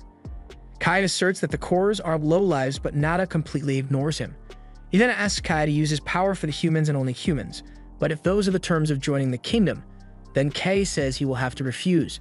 Guardian bearers have a responsibility to protect their land god and the people that live there, so he can't just abandon the Korers. Nada asks if there's anything that could change Kai's mind, but Kai is firm on his answer. Surprisingly, Nada smiles and says he will just have to give up on recruiting Kai for now if he can't agree to the terms. He also promises to make up an excuse so his higher-ups don't come looking for Kai. Kai naively believes he is telling the truth, but a few moments later, Nada stabs him in the back. Kai falls to his knees and he is in disbelief because he never thought Nada would do something like this. Nada explains that he just stabbed Kai with a god-killing relic which has the power to break through the defenses of guarding bearers and temporarily restrict their strength. He tells Kai that he is arrogant for wanting to use his power for the people he cares about because all great power must be controlled by the kingdom, which is why he is going to kill Kai and steal his power by drinking his godstone. Kai tries to activate his divine crest to fight back, but with the god killer still piercing him, it causes him to suffer extreme pain. Nada then pins Kai down and pulls the god killer out of his back so he can land the finishing blow. He tells him not to worry because he will make sure Kai's name is mentioned in the history books, but before he could pull out Kai's godstone, Kai manages to slip out from under him and kicks Nada away. Meanwhile, back in Lag, the villagers are preparing their defenses for the incoming ape invasion, but they are all worried because they don't have any reinforcements to assist them. Vezin warns everyone that the apes could attack any minute now, and he knows they are all worried, but he assures them that he will do everything in his power to defend the village alongside them.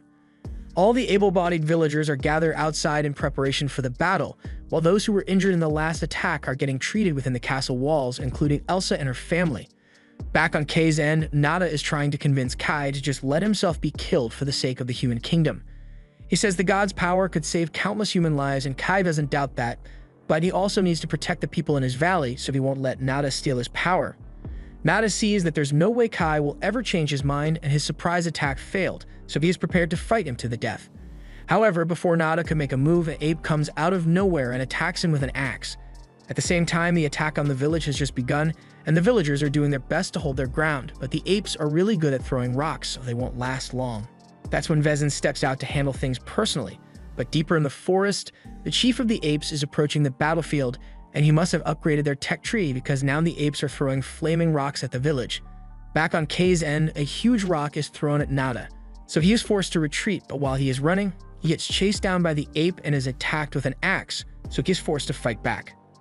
Kai could have escaped now that Nada is busy, but unfortunately, there are two other apes, and they are both trying really hard to kill Kai. Kai is backed into a corner alongside Nada, and the three apes begin interrogating them. The leader reveals that he is a guardian bearer and asks Kai and Nada if they are the ones who dispelled the curse that was placed on the stone here. Neither of them responds, but that doesn't matter because the ape says he won't let them leave here alive. It turns out that all three of the apes are guardian bearers, so Nada is starting to get worried because he knows he can't handle them by himself.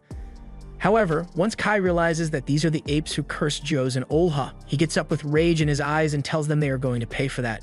One of the apes tries to stab Kai with a spear, but Kai steps to the side to evade, and when the second ape tries to strike him, he jumps back, but before he could land, he gets caught on the spear and is thrown into the remains of a house. However, just as the ape was about to land a finishing blow, Kai is able to get back up and slash its stomach, but the wound wasn't deep enough to finish the ape off. And at the same time, K's wounds from earlier aren't healing because of that dagger Nada stabbed him with. Soon after, Nada shows up and starts asking where the apes went, but Kai isn't going to let himself get backstabbed again, so he gets ready to use his energy blade to take Nada out. However, before the two of them could start fighting, the apes begin taunting them from the shadows. Nada says he doesn't want to let the power of the arbitrator, God, fall into the hands of the apes, so as one of the apes attacks him, he tells them not to underestimate him and starts twirling his staff as a shield. However, he was not as strong as he thought because after a few hits from the ape, Nada gets knocked down and is now hitting the Yamcha pose. The ape then walks up to him and raises its axe to kill Nada. However, at the last second, Kai jumps in and saves him. Nada is shocked that Kai would go out of his way to help him after what he did earlier, but a moment later, the spear ape runs up to stab Kai, so Nada returns the favor and uses his flame magic to create a distraction so he and Kai can escape. Once Kai and Nada manage to make it to safety, Nada asks Kai why he chose to save someone who tried to kill him a few minutes ago. Kai says he was just acting on his instincts, and Nada finds that funny, but at the same time he is starting to understand why the arbitrator god chose to give Kai such tremendous power. The apes have begun searching for the two of them, and it's only a matter of time before they are found, so Nada says they need to come up with a strategy. Right now their chances aren't looking good, but Nada approaches Kai and tells him that if he is willing to listen to his instructions, then both of them can make it out of this alive. Kai asks Nada if he's sure he wants to help because if Kai survives this, then there's nothing stopping him from killing Nada, and Nada honestly wouldn't blame him if he did, but that's a problem for future Nada to deal with. Besides, he still hasn't gotten a chance to see just how powerful Kai truly is. Kai doesn't trust Nada, but he doesn't have much of a choice here, so he agrees to go along with Nada's plan. As the apes close in on their hiding spot, Kai runs out to draw their attention while Nada sneaks off to find a new hiding spot. What makes these apes so dangerous is their ability to hide so well in the environment despite their size, so Kai isn't able to pinpoint their location. But that's where Nada comes in because he uses his surveillance technique to locate the apes and then warns Kai before they attack. Thanks to Nada's callouts, as one of the apes tries to ambush Kai, he sees it coming and is able to decapitate it on the spot. Nada then warns him of another one coming from above, so Kai just stands there and uses his energy blade to slice it in half. Nada is amazed by what Kai is capable of, but in his amazement, he failed to keep track of his surroundings, so the final ape sneaks up on him, and even though Nada does his best to fight back, he gets stabbed through the chest. Nada drops his weapon and falls to the ground. Just when the ape thinks he has won, Kai comes falling from the sky and slices it in half. They have officially won the battle, or at least Kai has, because I don't think Nada is going to last very long with that spear in his lungs. Back in the village of Lag, Olha has finally recovered from the effects of the curse, so he gets up but he is really confused because he has no idea how this happened. Just then, he hears a commotion outside and he realizes it must be the apes, so he wants to get out of bed to go fight. His maid, Akui, tries stopping him because he isn't in good condition right now, but Olva can't afford to wait any longer, so he tells her to go get him a sword and a change of clothes, and Akui can't go against a direct order from Olha, so she agrees to do as he says. Meanwhile, Kai is trying his best to make sure Nada survives, so he drags him into a house and tries feeding him one of the god's stones from the apes. Nada finds it funny that Kai is working so hard to save him despite everything that happened, and normally drinking a god's stone would be enough to heal most wounds, but in this case, it would be pointless. Nada tells him that the ape's spear damaged his godstone, and there's nothing that can fix that. His vision has already begun to fade, so he tells Kai this is the end for him, but Kai refuses to accept that. He recalls that he has healing magic, so he tries using that to save Nada, but no matter how hard he tries to close the wound, nothing works. Nada recognizes what Kai is doing as a healing miracle, and he can't believe Kai managed to acquire a miracle on top of his invisible blade. He tells Kai that he has surpassed what a normal human should be capable of, and that is exactly the kind of power the world needs right now. Nada has accepted that he is going to die here, so he tells Kai to stop trying to heal him and reaches a hand to the sky to apologize to his high priest for failing the mission to retrieve the god. But he has no regrets because he got to witness the arbitrator god's phenomenal power firsthand. Nada then closes his eyes one final time, and as if on cue, rain begins pouring down on Kai. Back in Lag, Jose eventually wakes up, and she is confused because the last thing she remembers is collapsing in the Yuzal's village, yet now she's in her father's room. Just then, Jose hears a large crash outside, and a few moments later, Akui comes to check on her. Jose asks her what's going on, so Akui informs her that the apes are invading the village. She also has a message for her from Vezin, and according to Akui, if it comes down to it, Vezin wants Jose to flee Lag to ensure her survival. Jose feels hurt when she hears this because even though she understands that her father wants her to be safe, she can't believe he still doesn't trust her to fight on the battlefield alongside him. Jose heads out of her room and finds a ton of people sitting in the corridor, so she asks Akui what this is all about. Akui tells her that Vezin told all the women and children to come hide in the castle until the battle was over, but that's not what Jose meant. She was asking why the people are being kept in the corridor. Jose raises her voice and tells everyone that they can use her room, and they should feel free to use anything inside it as well. She also assures them that the Moloch family will fulfill its duty and defeat the apes, so they don't need to panic. At the same time, two of the soldiers enter Gandalf's room to warn him of the apes' attack, but they are shocked to see that he's not here. One of them thinks Gandalf might have gone out to help in the fight, but the other one tells him there's no way that would happen. With how lazy and selfish Gandalf is, it is much more likely that he fled as soon as the fight started, and the soldier was right because Gandalf is currently running out to the village gates.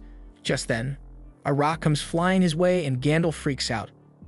It looks like all the rumors about Gandalf being stronger than Vezin were false because in reality, he's just a cowardly weakling, and the only reason he made it this far in the first place is because he was relying on Nada's strength. Up on the wall, Elsa has been bringing the soldiers some food to restore their energy. She apologizes that she couldn't make something better for them, but the soldiers are really grateful for her kindness. Elsa is about to head back down to restock the supply of food rations when she spots Gandalf trying to get the front gate open. And she wonders if he's going out to help fight the apes, but then she hears him say he wants to return to the capital as soon as possible. He demands that they open the gates immediately, but the men have been trying for a while now, and they aren't strong enough to do it. Gandalf eventually realizes there's a crank for the gate, so he starts opening the gates, and when the others see this, they run down to stop him. They try to tell Gandalf that if he opens the gate right now, then the apes might be able to get in, but Gandalf couldn't care less. Instead of being reasonable and maybe climbing over the wall instead, Gandalf decides to stab the soldier captain in the gut and yells for everyone to stay out of his way. No one liked Gandalf to begin with, but now that he has killed one of their own, they are prepared to jump him. Unfortunately, Gandalf manages to grab Elsa and holds her hostage to stop anyone from attacking him. He couldn't care less what happens to this village as long as he gets out alive, so once his carriage arrives, he cuts the rope to open the gates. Gandalf then leaves while still holding Elsa hostage, and as soon as the apes realize that the gate is open, they march right through to destroy the village. With the gate breached, all the available soldiers are forced to form a defensive line, but most of them are no match for the apes, so Vezin jumps down from the wall to save them. He is able to easily defeat 3 of the normal apes, but there are still a lot of them left, so surviving this battle won't be easy. Meanwhile, Kai is running back to Lag as fast as he can because he knows that even with Vezin, they don't stand a chance of defending against the entire ape army. He still hasn't decided on what the proper way to use his power is, but he knows for sure that he wants to protect Lag, so that's what he's going to do. Back in Lag, a few of the officials are informed that the main gate has been breached, which is terrible news, but Vezin is there holding the apes off. However, hearing that Vezin is there makes the officials worry even more because they believe the apes are after Vezin's god's stone. At the same time, Gandalf is riding away from the mess he caused, and he knows this will be the end of the village of Lag, but he is glad he managed to kidnap a new toy for himself. However, Elsa has no intention of letting Gandalf anywhere near her, so she kicks him away. Back at Lag, Vezin is starting to get overwhelmed by the sheer number of apes, but Manso and the other soldiers come up with a great idea, so they paint divine crests onto their faces and act like they are guardian bearers. They are still regular soldiers, but the apes don't know that, so they are starting to get scared, and that hesitation is more than enough for Manso and the others to take out the apes. Now that all the paws inside have been taken care of, the rest of the soldiers try to block off the main gate to stop any more from coming in. But even though they managed to barricade it in time to stop any more apes from getting in, the apes are now trying to bust it down again, so it's only a matter of time before they break through. Manso and the others ask Vezin to leave and let them handle this area on their own because they can't risk him getting hurt. Vezin and the land god are practically the same person, so he needs to do whatever it takes to survive, because as long as he is alright, the village can eventually be rebuilt. Meanwhile, Kai is finally closing in on Lag, but he is shocked by the sheer number of apes here. The apes eventually notice Kai, so they all turn around and run towards him to attack, and Kai is ready for the fade. Back at the village, Ola considers running away for a brief moment, but then he is reminded of all the people whom he swore to protect, and he can't bring himself to turn his back on them. He asks one of the soldiers to go look after Jose and Olva to make sure the apes don't get to them, and in the meantime, he is going to remain here and fight. The apes eventually manage to break through the gate, so Vezin and the other soldiers get ready to fight. And Vezin can still easily overpower the regular apes, but now there are a few guardian bearers mixed into the ape forces, so he is starting to struggle. At the same time, Ola is slowly limping his way onto the battlefield, and even though he's not in good condition right now, he refuses to sit by and watch while the village is under attack. Once the other soldiers realize that Olha is here, they are all relieved because with an extra guardian bearer, they might have a fighting chance now. Olha is able to slash one of the apes in half with his sword as soon as he starts fighting, but due to his weakened state, he exhausts himself quickly. So when he faces one of the ape guardian bearers, his sword isn't able to cut through its neck, and he is knocked to the ground. The ape is about to finish Olha off, but at the last second, Jose jumps in to save him and blocks the strike with a shield. She manages to push the ape back, but her body is in a lot of pain since she hasn't properly recovered yet. She drops her shield and raises her spear to fight the ape. And while she may not be as strong as Olha or Vezin, she is very fast, so the ape can't keep track of her at all. And before it even realizes what's going on, Jose is able to jump into the air and slice its head off in one clean strike. Seeing Jose's victory gives all the soldiers a great sense of confidence, so they resume their fight against the apes, and with the combined strength of Vezin, Olha, and Jose, they are able to defeat the ape guardian bearers. Vezin looks over at Jose with pride because he had no idea that she had become such a competent fighter, but one of the dying apes tells him that a few extra guardian bearers won't be enough to save this village because their king is right outside. Vezin is a little worried, and strangely, the rest of the apes surrounding the village aren't attacking anymore, but it also doesn't look like they are retreating. Vezin goes to the wall to take a look, and to his surprise, he sees Kai ripping through the apes with his bare hands. He has no idea how Kai is doing that, but he seems like he's more than capable of handling the apes out there. So Vezin gets Kai's attention and throws a club over him so he can use it as a weapon. Kai catches the club, and with it, he begins laying waste to the entire ape army. Manso and the others are watching the whole thing unfold, and they can't believe what they are seeing.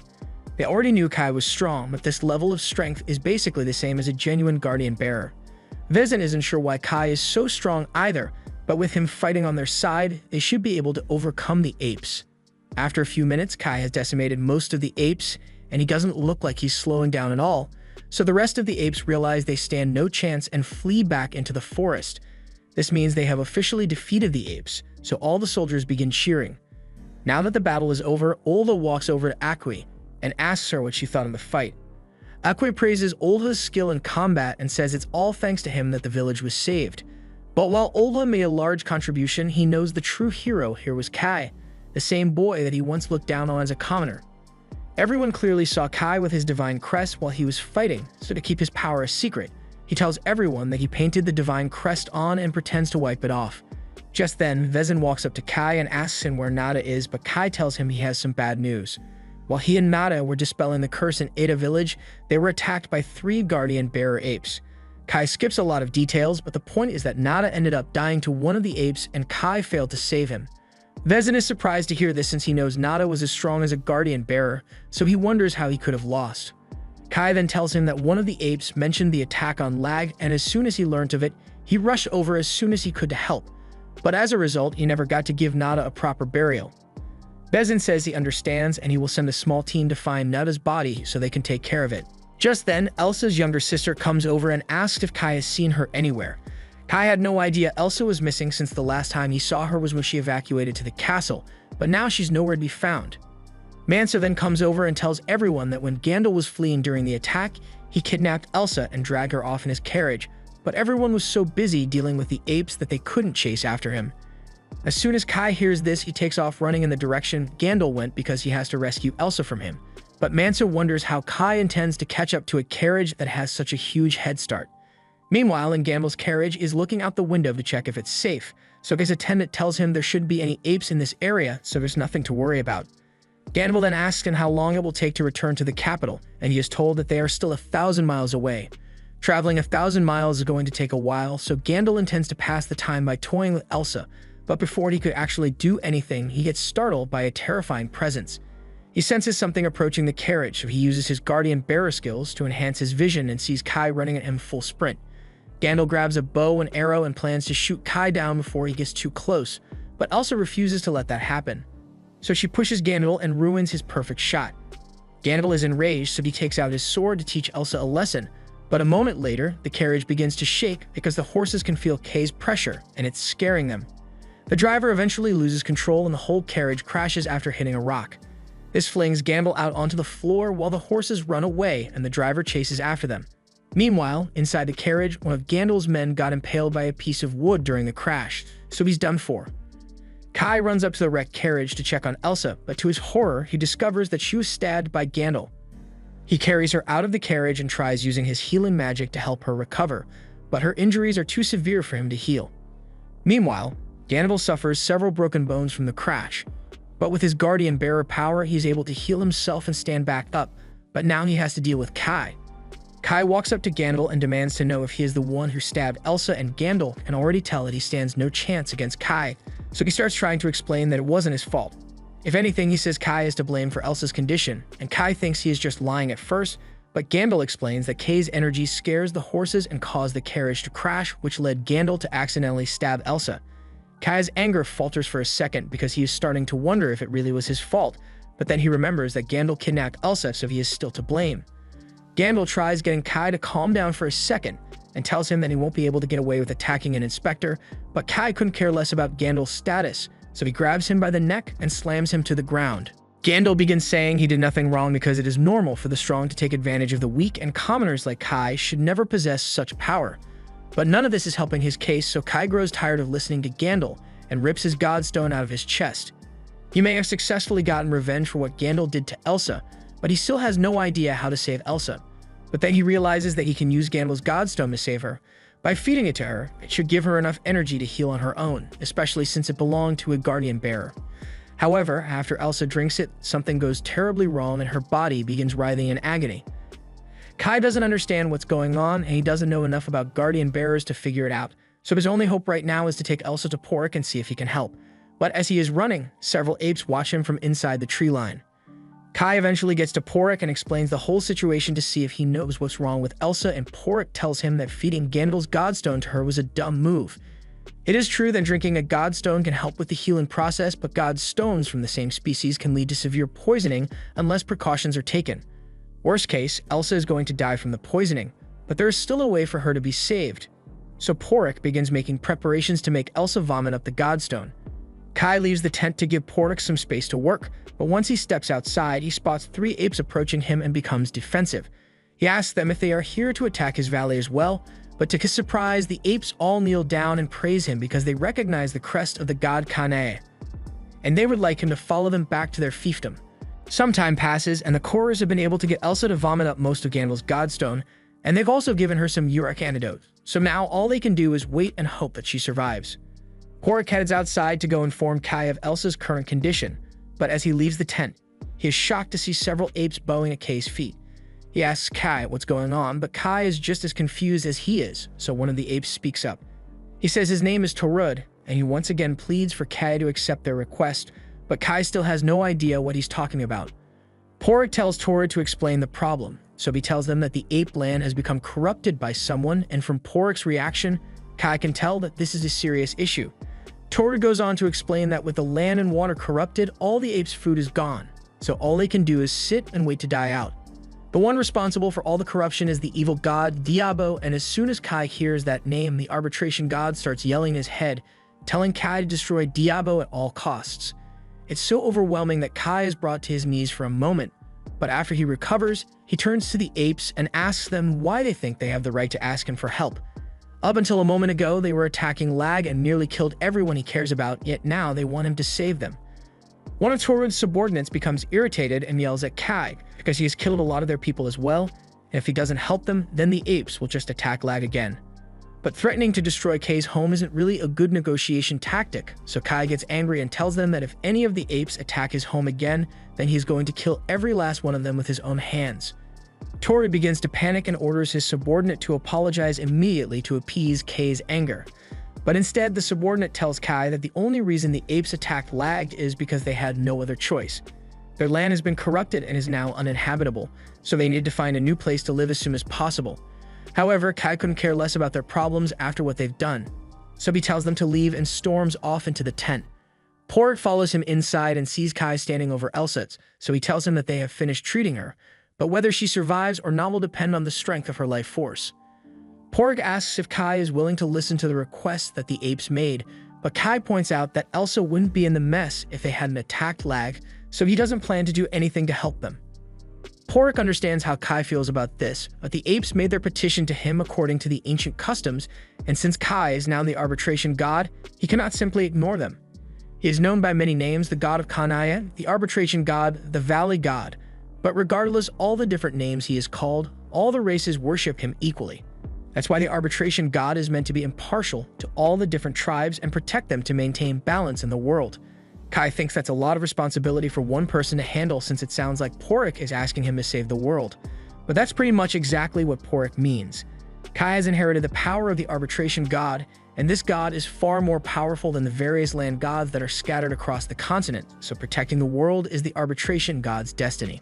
Kai has a lot to think about, so he decides to head out to get some fresh air, and he's surprised to see that the apes are still there waiting for him. But he has nothing to say to them right now, so he simply walks past them. Kai then heads down into the valley and sits by the valley god's gravestone. He is still trying to wrap his head around this whole thing, because it's hard to believe that he is expected to save the world now. And if the valley god's power is so amazing, then he asks why it was given to someone like him. He asks the valley god for answers, but the god remains silent, so in a fit of frustration, Kai starts using his powers on the two flowers at the base of the gravestone. However, he is stopped by Aru because she doesn't want him to hurt the poor flowers for no reason. Kai realizes he may have overreacted, so he gets up and decides to head back out of the valley, leaving Aru really confused since she has never seen Kai act like that before. Back at the top of the valley, Porik is having a friendly conversation with the apes, and he tells them he is impressed that they are so fluent in the human language. Just then, Kai returns and he walks straight past the apes to tell Porik that he is going to return to Lag now. Torrid's subordinate gets agitated and asks if that means Kai is rejecting their request, but yells at him and says he's still thinking about it. He hasn't decided whether he's going to help the apes or not, but for now he really needs to get back to Lag because they'll be worried if he doesn't return soon. He can't take Elsa back with him in her current condition, so he asks Porik to take care of her while he is gone. Kai then runs off, and once he is out of sight, Torrid asks Porik if he thinks Kai will actually agree to help them. Porik can't say that he knows what Kai will do, but he can say with confidence that Kai isn't the kind of person who would blindly ignore his duties. Eventually, Kai makes it back to Lag, and everyone is glad to see that he is alright. They ask him what happened out there, so Kai lies and says he wasn't able to track Gandalf down. After all, he can't exactly tell them that he killed the inspector or that he fed his godstone to Elsa, so he allows everyone to believe that Gandalf managed to escape with Elsa. Manso feels bad for Kai since he knows how close he and Elsa work, so he tells him he can go get some rest for now, but before that, Kai says he needs to speak with Vezin. A little while later, Kai is brought up to Vezin's office and tells him that the apes will most likely attack again in the near future. Everyone is shocked to hear this since they assume the apes wouldn't be coming back, but if there's really a chance that the apes could attack again, then they will need to prepare themselves for battle. There's nothing more for Kai to say, so it's time for him to go, but before he leaves, Vezin tells him that he was really impressed with Kai's performance in the last battle, and he's looking forward to seeing what you will accomplish in the future. As Kai steps out of the palace, he is approached by Elsa's sister, Lisa, and she's asking him where Elsa is. Before Kai left, he promised that he would bring Elsa back with him, but he can't explain what really happened, so he is forced to let Lisa believe that her sister is gone, and she blames him for all of it. Jodes comes up to Kai and tells him that everyone knows that lives are lost in a battle, but lately she's starting to wonder if the land gods may be getting them into fights to weed out the weak. She then looks over to the pile of ape corpses being harvested for their godstones, and she can't help but wonder if the apes had people they cared about as well. Just then, Olda shows up and asks Kai if he's the one who killed that pile of apes over there. He admits that Kai is a lot more impressive than he had initially thought, but he doesn't understand why Kai doesn't look happy, and it's starting to piss him off. Olha is jealous that Kai is the one who received all the praise because he thinks he could have done the same thing if he hadn't gotten cursed. He thinks that if he had been the one to slay the apes, then word of it might have gotten back to the kingdom, and it would have improved the Moloch family's status. He takes his sword and starts stabbing the ape corpse in frustration, but even if it's an ape, desecration of a corpse is heavily frowned upon, so Kai grabs Olda's arm to get him to stop. However, in a fit of rage, Olda pushes Kai to the ground and points his sword at him, saying he shouldn't get cocky because he won't be Lag's starfighter forever. Kai tells him he doesn't care about any of the praise or fame because as things are, more people are going to die if there's another battle. He'll be much happier if he could stop the apes from attacking altogether, but Olda tells him that will never happen since humans and demi-humans have been at war for generations and nothing is going to change that. However, Kai refuses to accept such a fate, so he has finally come to a decision and knows what he needs to do. He heads back up to Vezin's office and asks him for permission to go investigate the ape territory. Vezin is starting to get suspicious because it's weird that Kai wants to go out on another mission when he just got back, but even if Kai is hiding something, he still trusts him enough to handle himself out there. After making a few preparations, Kai is ready to head out, but before he goes, Menso gives him a new spear since his old one is broken. Joes also has a gift for him, so she tells Kai she wants him to take her knife with him. Kai is grateful, but he doesn't think he deserves such a valuable knife. However, Joes tells him to just take it already. She wants him to think of it as a good luck charm, and if he is ever in danger, she tells him to use it without hesitation. Kai thanks her for her thoughtfulness, but as he is leaving the village, he wonders if he will ever get to see Joes again. He doesn't know for sure whether he can defeat the evil god or not, but he has already decided to go through with it, so he's just going to have to do his best. Meanwhile, out in the desert, a few of the Korras are taking care of Gandalf's body so no one finds out what Kai did, and back at the Korra village, Kai informs the apes that he is willing to accept their request. The apes can hardly believe it, but Kai assures them that he is serious. However, he is only going to fulfill their request if they can promise they won't attack Lag while he is gone. The apes swear that they won't try to invade Lag anymore, so Kai is about to follow them so they can lead him to the ape land. However, before he leaves, Pork reminds him that there is still a lot of hatred between the apes and the humans, so if he travels into ape territory as he is now, he might encounter some trouble. To fix this, he gives Kai some traditional Korra's clothing, and as long as Kai is wearing this, any ape that sees him will assume he is a Korra as well. After that, Kai heads over to Elsa's tent to check on her one last time before he departs. He knows she probably can't hear him, but he tells her that her sister is really worried about her, and he's going to be gone for a while, so he hopes she will be better by the time he returns. He then leaves the tent, but to his surprise, as soon as he steps out, he sees the Korras holding the axe that belonged to the strong Orc Guardian bearer, Adurakan. Pork explains that they took the axe after Kai killed Adurakan, but it might prove useful to him if he gets into a fight in the ape territory. The axe is comically large for Kai's body, but he is able to swing it around pretty easily, so he decides to keep it. Kai and the others then begin their journey to the land of the apes. Meanwhile, over in the Human Kingdom's capital, a bunch of the powerful nobles are having a party when they receive word that Lag is under attack by the apes. However, they couldn't care less because Lag is a remote village, so even if it gets destroyed, it won't affect their lives at all. In fact, the reason they are able to enjoy such peaceful lives out here is because they routinely let small villages like Lag die out while fighting against the demi-humans, and they don't plan on stopping anytime soon. At the same time, Kai has finally made it to the apes' land, and the situation is just as bad as they had described because there's a thick black fog over the entire area. They begin walking through what's left of the ape settlements, and Kai spots a bunch of dead bodies nearby. The apes explain that those are the apes who were killed by Diabo, but Kai still doesn't know much about this evil god, so he asks Pork for a little info. Pork has never met Diabo before, but he has heard of the legend, so he tells Kai that Diabo is a god that has appeared many times in this world and caused mayhem. The last time Diabo appeared, it was the previous arbitration god who defeated him, so the story has been passed down for generations. As a result of Diabo's curse on this land, plants cannot grow, even the fish in the river have all died.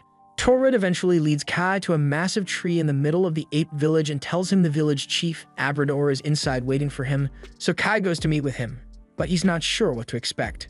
Kai is brought inside where he meets Abrador, and Abrador is surprised that the new arbitration god is so small, but he's not one to judge. Kai is a little cautious about meeting the leader of the apes, but Abrador says he's not actually the ape king. Kai has a lot of questions at the moment, so he asks Abrador to explain what happened to this land, and depending on his answer, Kai will decide whether he is going to help or not. Abrador understands, so tells Kai that Diabo was summoned by the darkness of the apes, but Kai has no idea what that is. He asks Abrador what he means by darkness, so Abrador explains that their king lost his mind and suddenly began indulging in drink and pleasure, while completely disregarding all of his duties as king. As a result, the people began to suffer greatly, and their resentment towards the king grew until it reached their core. Hearing this reminds Kai of what Nada had told him before he died. The human nation is declining because of the lax attitude of the king, and whether it's the apes or the humans, once the leader is corrupt, the entire nation is bound to fall. Abrador goes on with his explanation and tells Kai that the previous king was eventually defeated in a power struggle, so one of his sons, Shendor, headed for the north in search of a new land god. As a result, Shendor went on a rampage through the northern regions until he finally managed to steal a land god from one of the locals.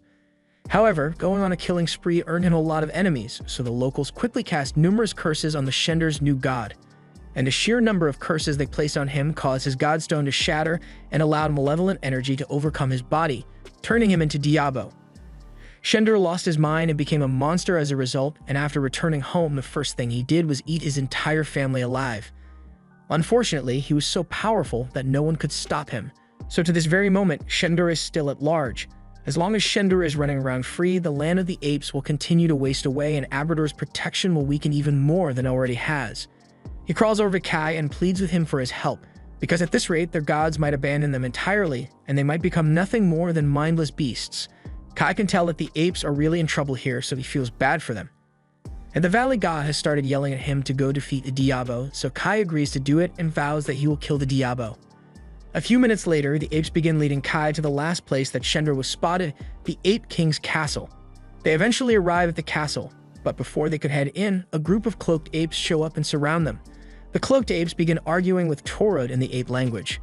Kai has no idea what they are saying, so he asks for translation and is told that the cloaked apes are trying to kill Shendor on their own, so they don't want Kai stealing their glory.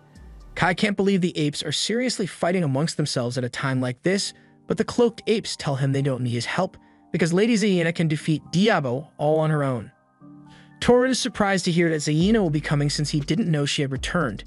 Kai asks him who Zaina is supposed to be, but before he can get an answer, a deep rumbling sound is heard from within the castle, and everyone outside can feel just how powerful Diabo has become. Kai can't afford to waste any more time. He heads straight for the castle entrance, and when one of the cloaked apes tries to get in his way, he backhands him into the wall. The others follow Kai inside, and they all eventually arrive at an open space in the castle. There, they find several apes on the floor with tendrils coming from their bodies, and at the top of the pedestal, the Diabo is siphoning away their life force through the tendrils.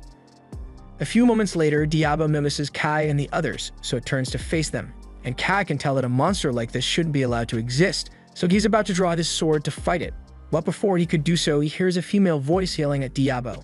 The voice belongs to Zaina, the champion the cloaked apes mentioned earlier. She looks confident she might really be able to defeat Diabo. Torrid explains that Zaina is the youngest surviving member of the royal family, but she is still inexperienced, so Torrid doesn't think she is worthy of becoming the next ruler of the apes. Kai is really confused since he's not sure what Zaina plans to do to defeat Diabo, but then she summons a Dustwolf, and Torrid is utterly shocked by this. The Dustwolf is a powerful god that protects the northern lands, and it makes no sense for the guardian deity of the north to be helping Zaina. The sword Zaina is holding suddenly begins to glow, and Porrick believes she must be using a magic item to control the Dustwolf, but Kai had no idea magic items like that even existed. Zaina orders the wolf to attack Diabo, so it jumps down and launches a massive fire blast at it, but even though the attack was very powerful, Diabo remains completely unharmed. Kai is surprised that such an impressive attack did no damage, but it looks like Diabo is resistant to all fire damage, so Zaina is going to have to think of something else. Zaina is starting to panic because she didn't come up with a backup plan in case the fire didn't work, so she tries ordering the wolf to attack again. However, the wolf is starting to resist the control of her magic item, so Zaina yells for her subordinates to help her. All of a sudden, a few apes run up to the wolf with a fistful of weed and shove it in the wolf's mouth. The wolf then inadvertently burns it all with its fire breath, and it is now way too high to fight back against Zaina's control. Kai asks Pork if he understands what just happened, so Pork explains that those apes most likely fed the wolf a calming herb to stop it from fighting back against Zaina, but too much of that herb can be poisonous, so they are playing a dangerous game here and Kai doesn't like it. Now that Zaina has control over the wolf again, she orders it to attack Diabo with its fangs, so the wolf jumps up and bites a chunk out of Diabo's neck. But in the process, the wolf gets sprayed with a ton of Diabo's blood, and as soon as the blood makes contact, the wolf passes out for some reason. Kai has no idea why the wolf went down when it didn't suffer any damage, but after seeing it fight, he believes he could defeat Diabo if he and the wolf worked together. As for why the wolf passed out, Tord explains that Diabo's entire body acts like a deadly poison and anyone afflicted with it is bound to die eventually. And that curse extends to more than just Diabo's blood, because the piece of flesh that the wolf ripped out of Diabo suddenly begins to move and starts draining the life force of the apes nearby. Tord says many of his kin were killed like this, but he thinks this is a great chance for Kai to attack Diabo and help raise Abrador's status while Zaina's group is distracted, but Kai says he doesn't care about the stupid ape power struggle. He runs over to the wolf and places his hand on its body to check if it is still alive. Thankfully, the wolf is still breathing, but its spiritual energy is really faint, and it feels like its godstone has been weakened somehow. Kai thinks the poison from Diabo might have done so much damage that it knocked the god of its godstone, and if that's the case, then Kai needs to act fast if he wants to save it. He begins channeling his energy into the wolf's godstone, and there's an electric reaction, so he can tell that it's working. However, before Kai goes any further, he is reminded of what happens to Elsa, and that makes him wonder if he should really use his powers like this. But all of a sudden, he is snapped out of it because Pork and the others are working hard to protect him, while he's trying to save the wolf, and if things drag on much longer, then they might all end up dying. Kai realizes that he doesn't have time to worry about things like that, so he gets back to work and uses his powers to dive into the wolf's soul. Once he is in there, he sees some of the wolf's memories, specifically the moment that Zaina betrayed the wolf people and took control of it. Zaina didn't have anything personal against the wolf people, but she said she needed the Deuce Wolf's power to restore her homeland, so she was willing to do anything to get it. Kai goes a little deeper into the wolf's soul until he eventually finds its godstone, and after charging it with more of his energy, a reaction occurs which revitalizes the wolf's soul and makes it go back to normal. Kai returns to his body shortly after that, and the wolf is already starting to heal from the poison damage, but it's going to take some time for it to get back on its feet, so Kai and the others are going to have to handle Diabo on their own for now. Kai is wondering what he should do to defeat Diabo, and all of a sudden, the Valley God starts speaking to him and says Kai should strike Diabo's Godstone to defeat it. But that's a lot easier said than done since Kai doesn't know what part of Diabo's body has the Godstone. Zaina watches as Kai battles what used to be her brother, and she recalls how things used to be with him. Zaina and Shender used to be forced to fight each other for the amusement of their siblings because they were weak, but one day Shender grew tired of the constant humiliation and decided that he would go on a journey to the north to become powerful. Zaina was also fed up with how her family had been treating her, since she took the opportunity to seek power as well, even if it meant killing and stealing from innocent people to do it. Eventually, she managed to get her hands on an unclaimed god, and thanks to the power of that god, she was able to become strong, so all that's left is for her to kill Diabo, and then she can claim her place on the ape throne and change this rotten world. She prepares to attack Diabo again, but then she realizes that the wolf is still on the ground over there, so she jumps down and tries to order it to attack Diabo in spite of its current state. She is about to hit the wolf for not listening to her, but Kai grabs her hand and tells her to leave the wolf alone because it hasn't fully healed yet. Zaina tells Kai he has no right to lecture her because she can do whatever she wants with her subordinates, but Kai tells her it isn't right to use your subordinates as disposable tools. Zaina scoffs at Kai and says she can tell that Kai is a peasant by the way he uses his powers, and she even accuses him of killing or stealing to acquire such great power in the first place. Kai has never done anything like that, but Zaina still insists that she and Kai are the same. She says they are both weaklings who are struggling against the way of this world, and she doesn't think someone like Kai is cut out to be arbitration god. While Kai and Zaina were arguing, Diabo attacks them with its tendrils, but before either of them could be hit, the wolf jumps in and bites the tendrils in half. Everyone is shocked that the wolf is still alright even after touching part of Diabo's body, and Porrick believes it must have acquired protection against poison from its god. And that god seems to be Kai, so Zaina no longer has any control over the wolf and her magic tool crumbles. The wolf then charges straight at Diabo and bites a massive chunk out of its neck, but despite the severe wounds, Diabo remains alive and shrouds itself in a cloud of dark energy. The pillar of dark energy is so massive that it can be seen all the way from Lag, and even though they don't know what it is, they can tell that it's not good. Diabo's body begins to swell as it absorbs energy from the land, and Porrick tells Kai that if they don't stop it soon, then the entire continent will eventually be consumed by Diabo's darkness. Diabo resumes its attack in full force, and the apes are having a hard time standing their ground against Diabo's poison tendrils, but the wolf is able to charge forward and rip them apart with no problem. Unfortunately, the wolf's poison resistance doesn't mean it is immune to the tendrils, because before long it is tied up and restrained mid-air. Zaina tries charging at Diabo, but she's in way over her head, so Kai runs to her aid and pushes her out of the way before she gets herself hurt.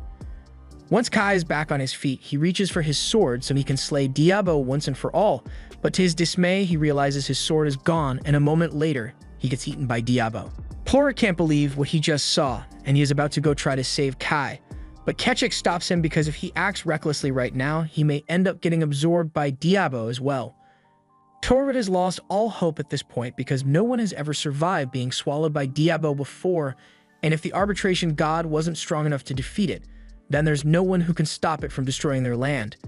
Kai only got eaten because he was trying to save Zaina's life, but she calls him foolish for worrying about another person in the middle of a battle. Diablo hears Zaina yelling, so it turns its attention to her, but before it could charge at her, the wolf stops it by pulling on its tendrils. However, with the difference in strength, it won't be able to hold Diabo back for very long. Meanwhile, inside Diabo, Kai has just regained consciousness, and he's trying to figure out what happened to him. He is surrounded by walls of flesh, but this entire place smells like a godstone, and he can't muster enough strength to get out.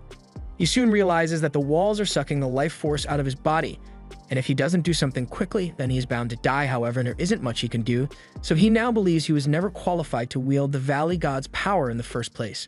Kai soon passes out, and the next time he opens his eyes, he finds himself in the middle of a forest with the Valley God telling him to kill Diabo as soon as possible. Kai tries to get up to answer the Valley God's call, but he still has no strength in his body, so he thinks there's no way for him to get out of here. A few moments later, Kai sees a glowing figure standing over in the distance, and it is telling him to kill Diabo, so Kai realizes this must be the Valley God. He asks the Valley God why he chose someone like him as his successor, because he doesn't have what it takes to save the world, but the Valley God just tells him to stand up and overcome death to show the world his light. The Valley God shows Kai a vision of what will eventually happen if he doesn't kill Diabo today, and Kai sees the land being corrupted by Diabo's energy. The corruption spreads so far that even Elsa and the rest of Kai's friends are all consumed, and Kai can't bear to see everyone die, so he is desperately trying to get up so he can save them. Meanwhile, over in Lag, dark clouds have begun to form in the sky. And even though Vezin isn't sure about what's causing it, he can tell that it's not good news, so he orders everyone to grab their weapons and get ready in case something happens. Inside Diabo, Kai still needs to find a way to survive, so he thinks about how Diabo is sucking the life force out of his body using the flesh walls. And to stop his life force from being drained, he needs something like a shell, so he managed to use his magic to create a layer of armor around his body. With this new form, Kai is able to rip through the flesh walls and break out of Diabo's body, much to everyone's surprise. Diabo tries to attack Kai with its tendrils again, but Kai catches them without even looking and rips them apart with his bare hands. He then draws his sword and stabs Diabo in the tail. But it's going to take a lot more than that to finish it off. Kai declares that today is the last day Diabo will ever see, and Diabo is so enraged that it lunges at him, but Duswolf jumps in and knocks Diabo out of the way. Zadina is shocked that Duswolf is willingly helping Kai because that means it must have acknowledged him as a worthy fighter, and all the other apes believe in Kai's strength as well. But Zaina refuses to acknowledge him because she's a hater. While Zaina is up there preying on Kai's downfall, Kai and Duswolf charge toward Diabo to finish it off. Kai knows he has to destroy Diabo's Godstone, but the monster is so big that he's not sure where the Godstone is located. So he decides to destroy its entire body. Duswolf runs ahead and grabs Diabo by the neck to hold it in place, and Kai jumps down from above while charging up his energy blade, and once he lands, he slices Diabo's head clean off his body.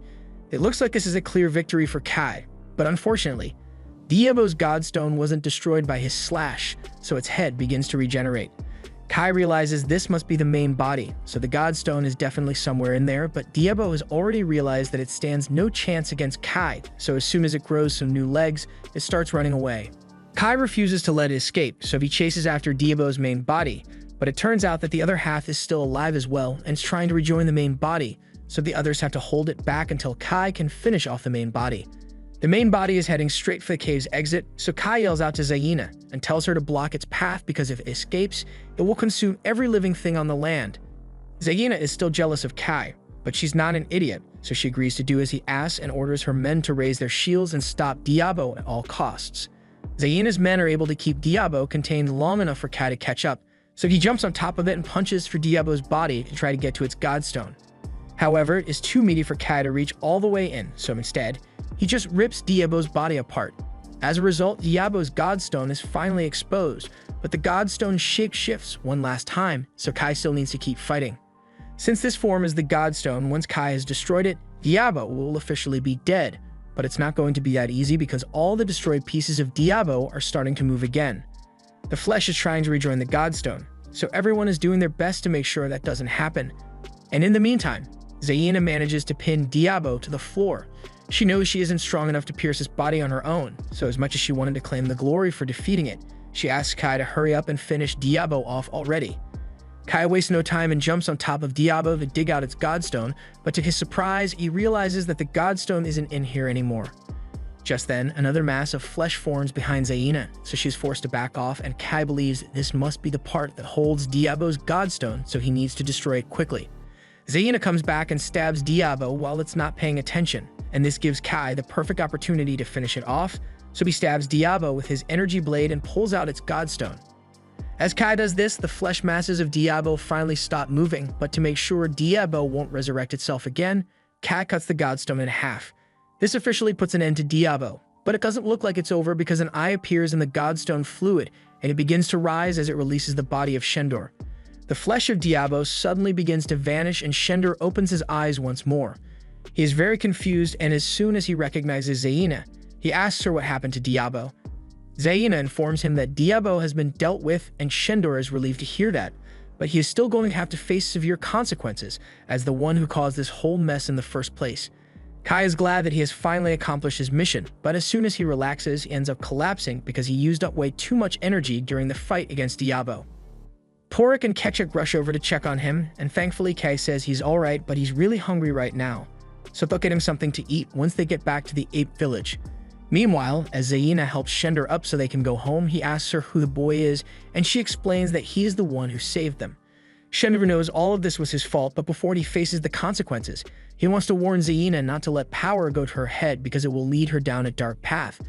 Zaina understands what he's trying to tell her because up until a moment ago, all she could think about was the glory she would gain from killing Diabo, but now she understands that saving the ape land should have been her top priority. A little while later, Kai wakes up in the Abrador's house and everyone is glad to see that he is alright. Thanks to him, the ape village has been restored to its former glory, and all the apes are excitedly celebrating outside.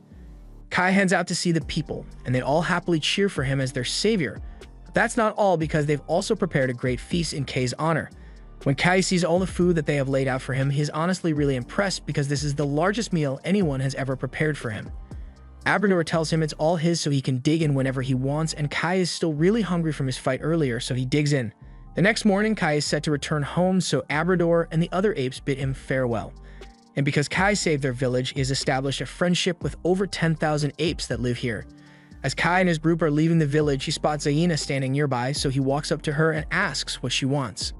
She says that even though this isn't how she wanted things to happen, the village is safe thanks to Kai, so as the queen, she wants to thank him for all his help. Kai is surprised to hear Zaina call herself the queen, but she's not claiming the title without reason. She reveals that she has inherited the ape people's royal god, so she is officially a queen of the apes. However, Abrador and the others still don't acknowledge her yet, so she says she is going to have to make them acknowledge her as queen one way or another. In any case, as the queen, it is her duty to properly thank Kai, so she tells him she will grant any one request he has. Since Zaina is offering, Kai says he wants her to release Duswolf immediately, but Zaina tells him Duswolf is already free. In order to inherit the royal god, she had to undo her contract with him, so he was released to return to his people in the mountains a while ago.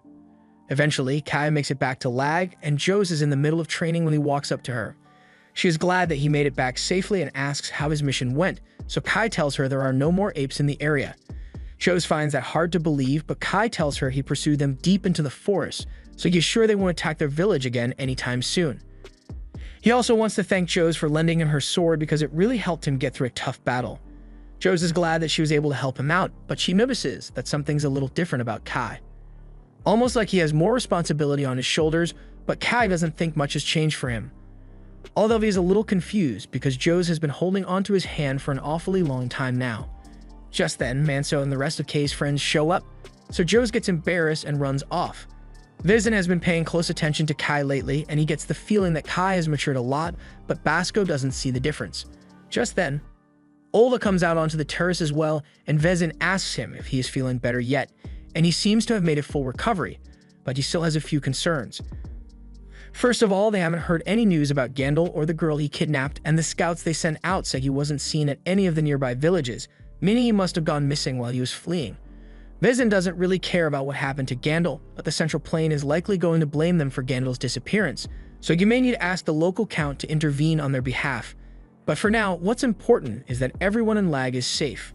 A little while later, Kai returns to the valley, and Elsa is still unconscious, so Aru has been taking care of her. Kai is obviously worried about Elsa, but Aru tells him Elsa has been getting stronger lately, so she should make a full recovery soon. The end.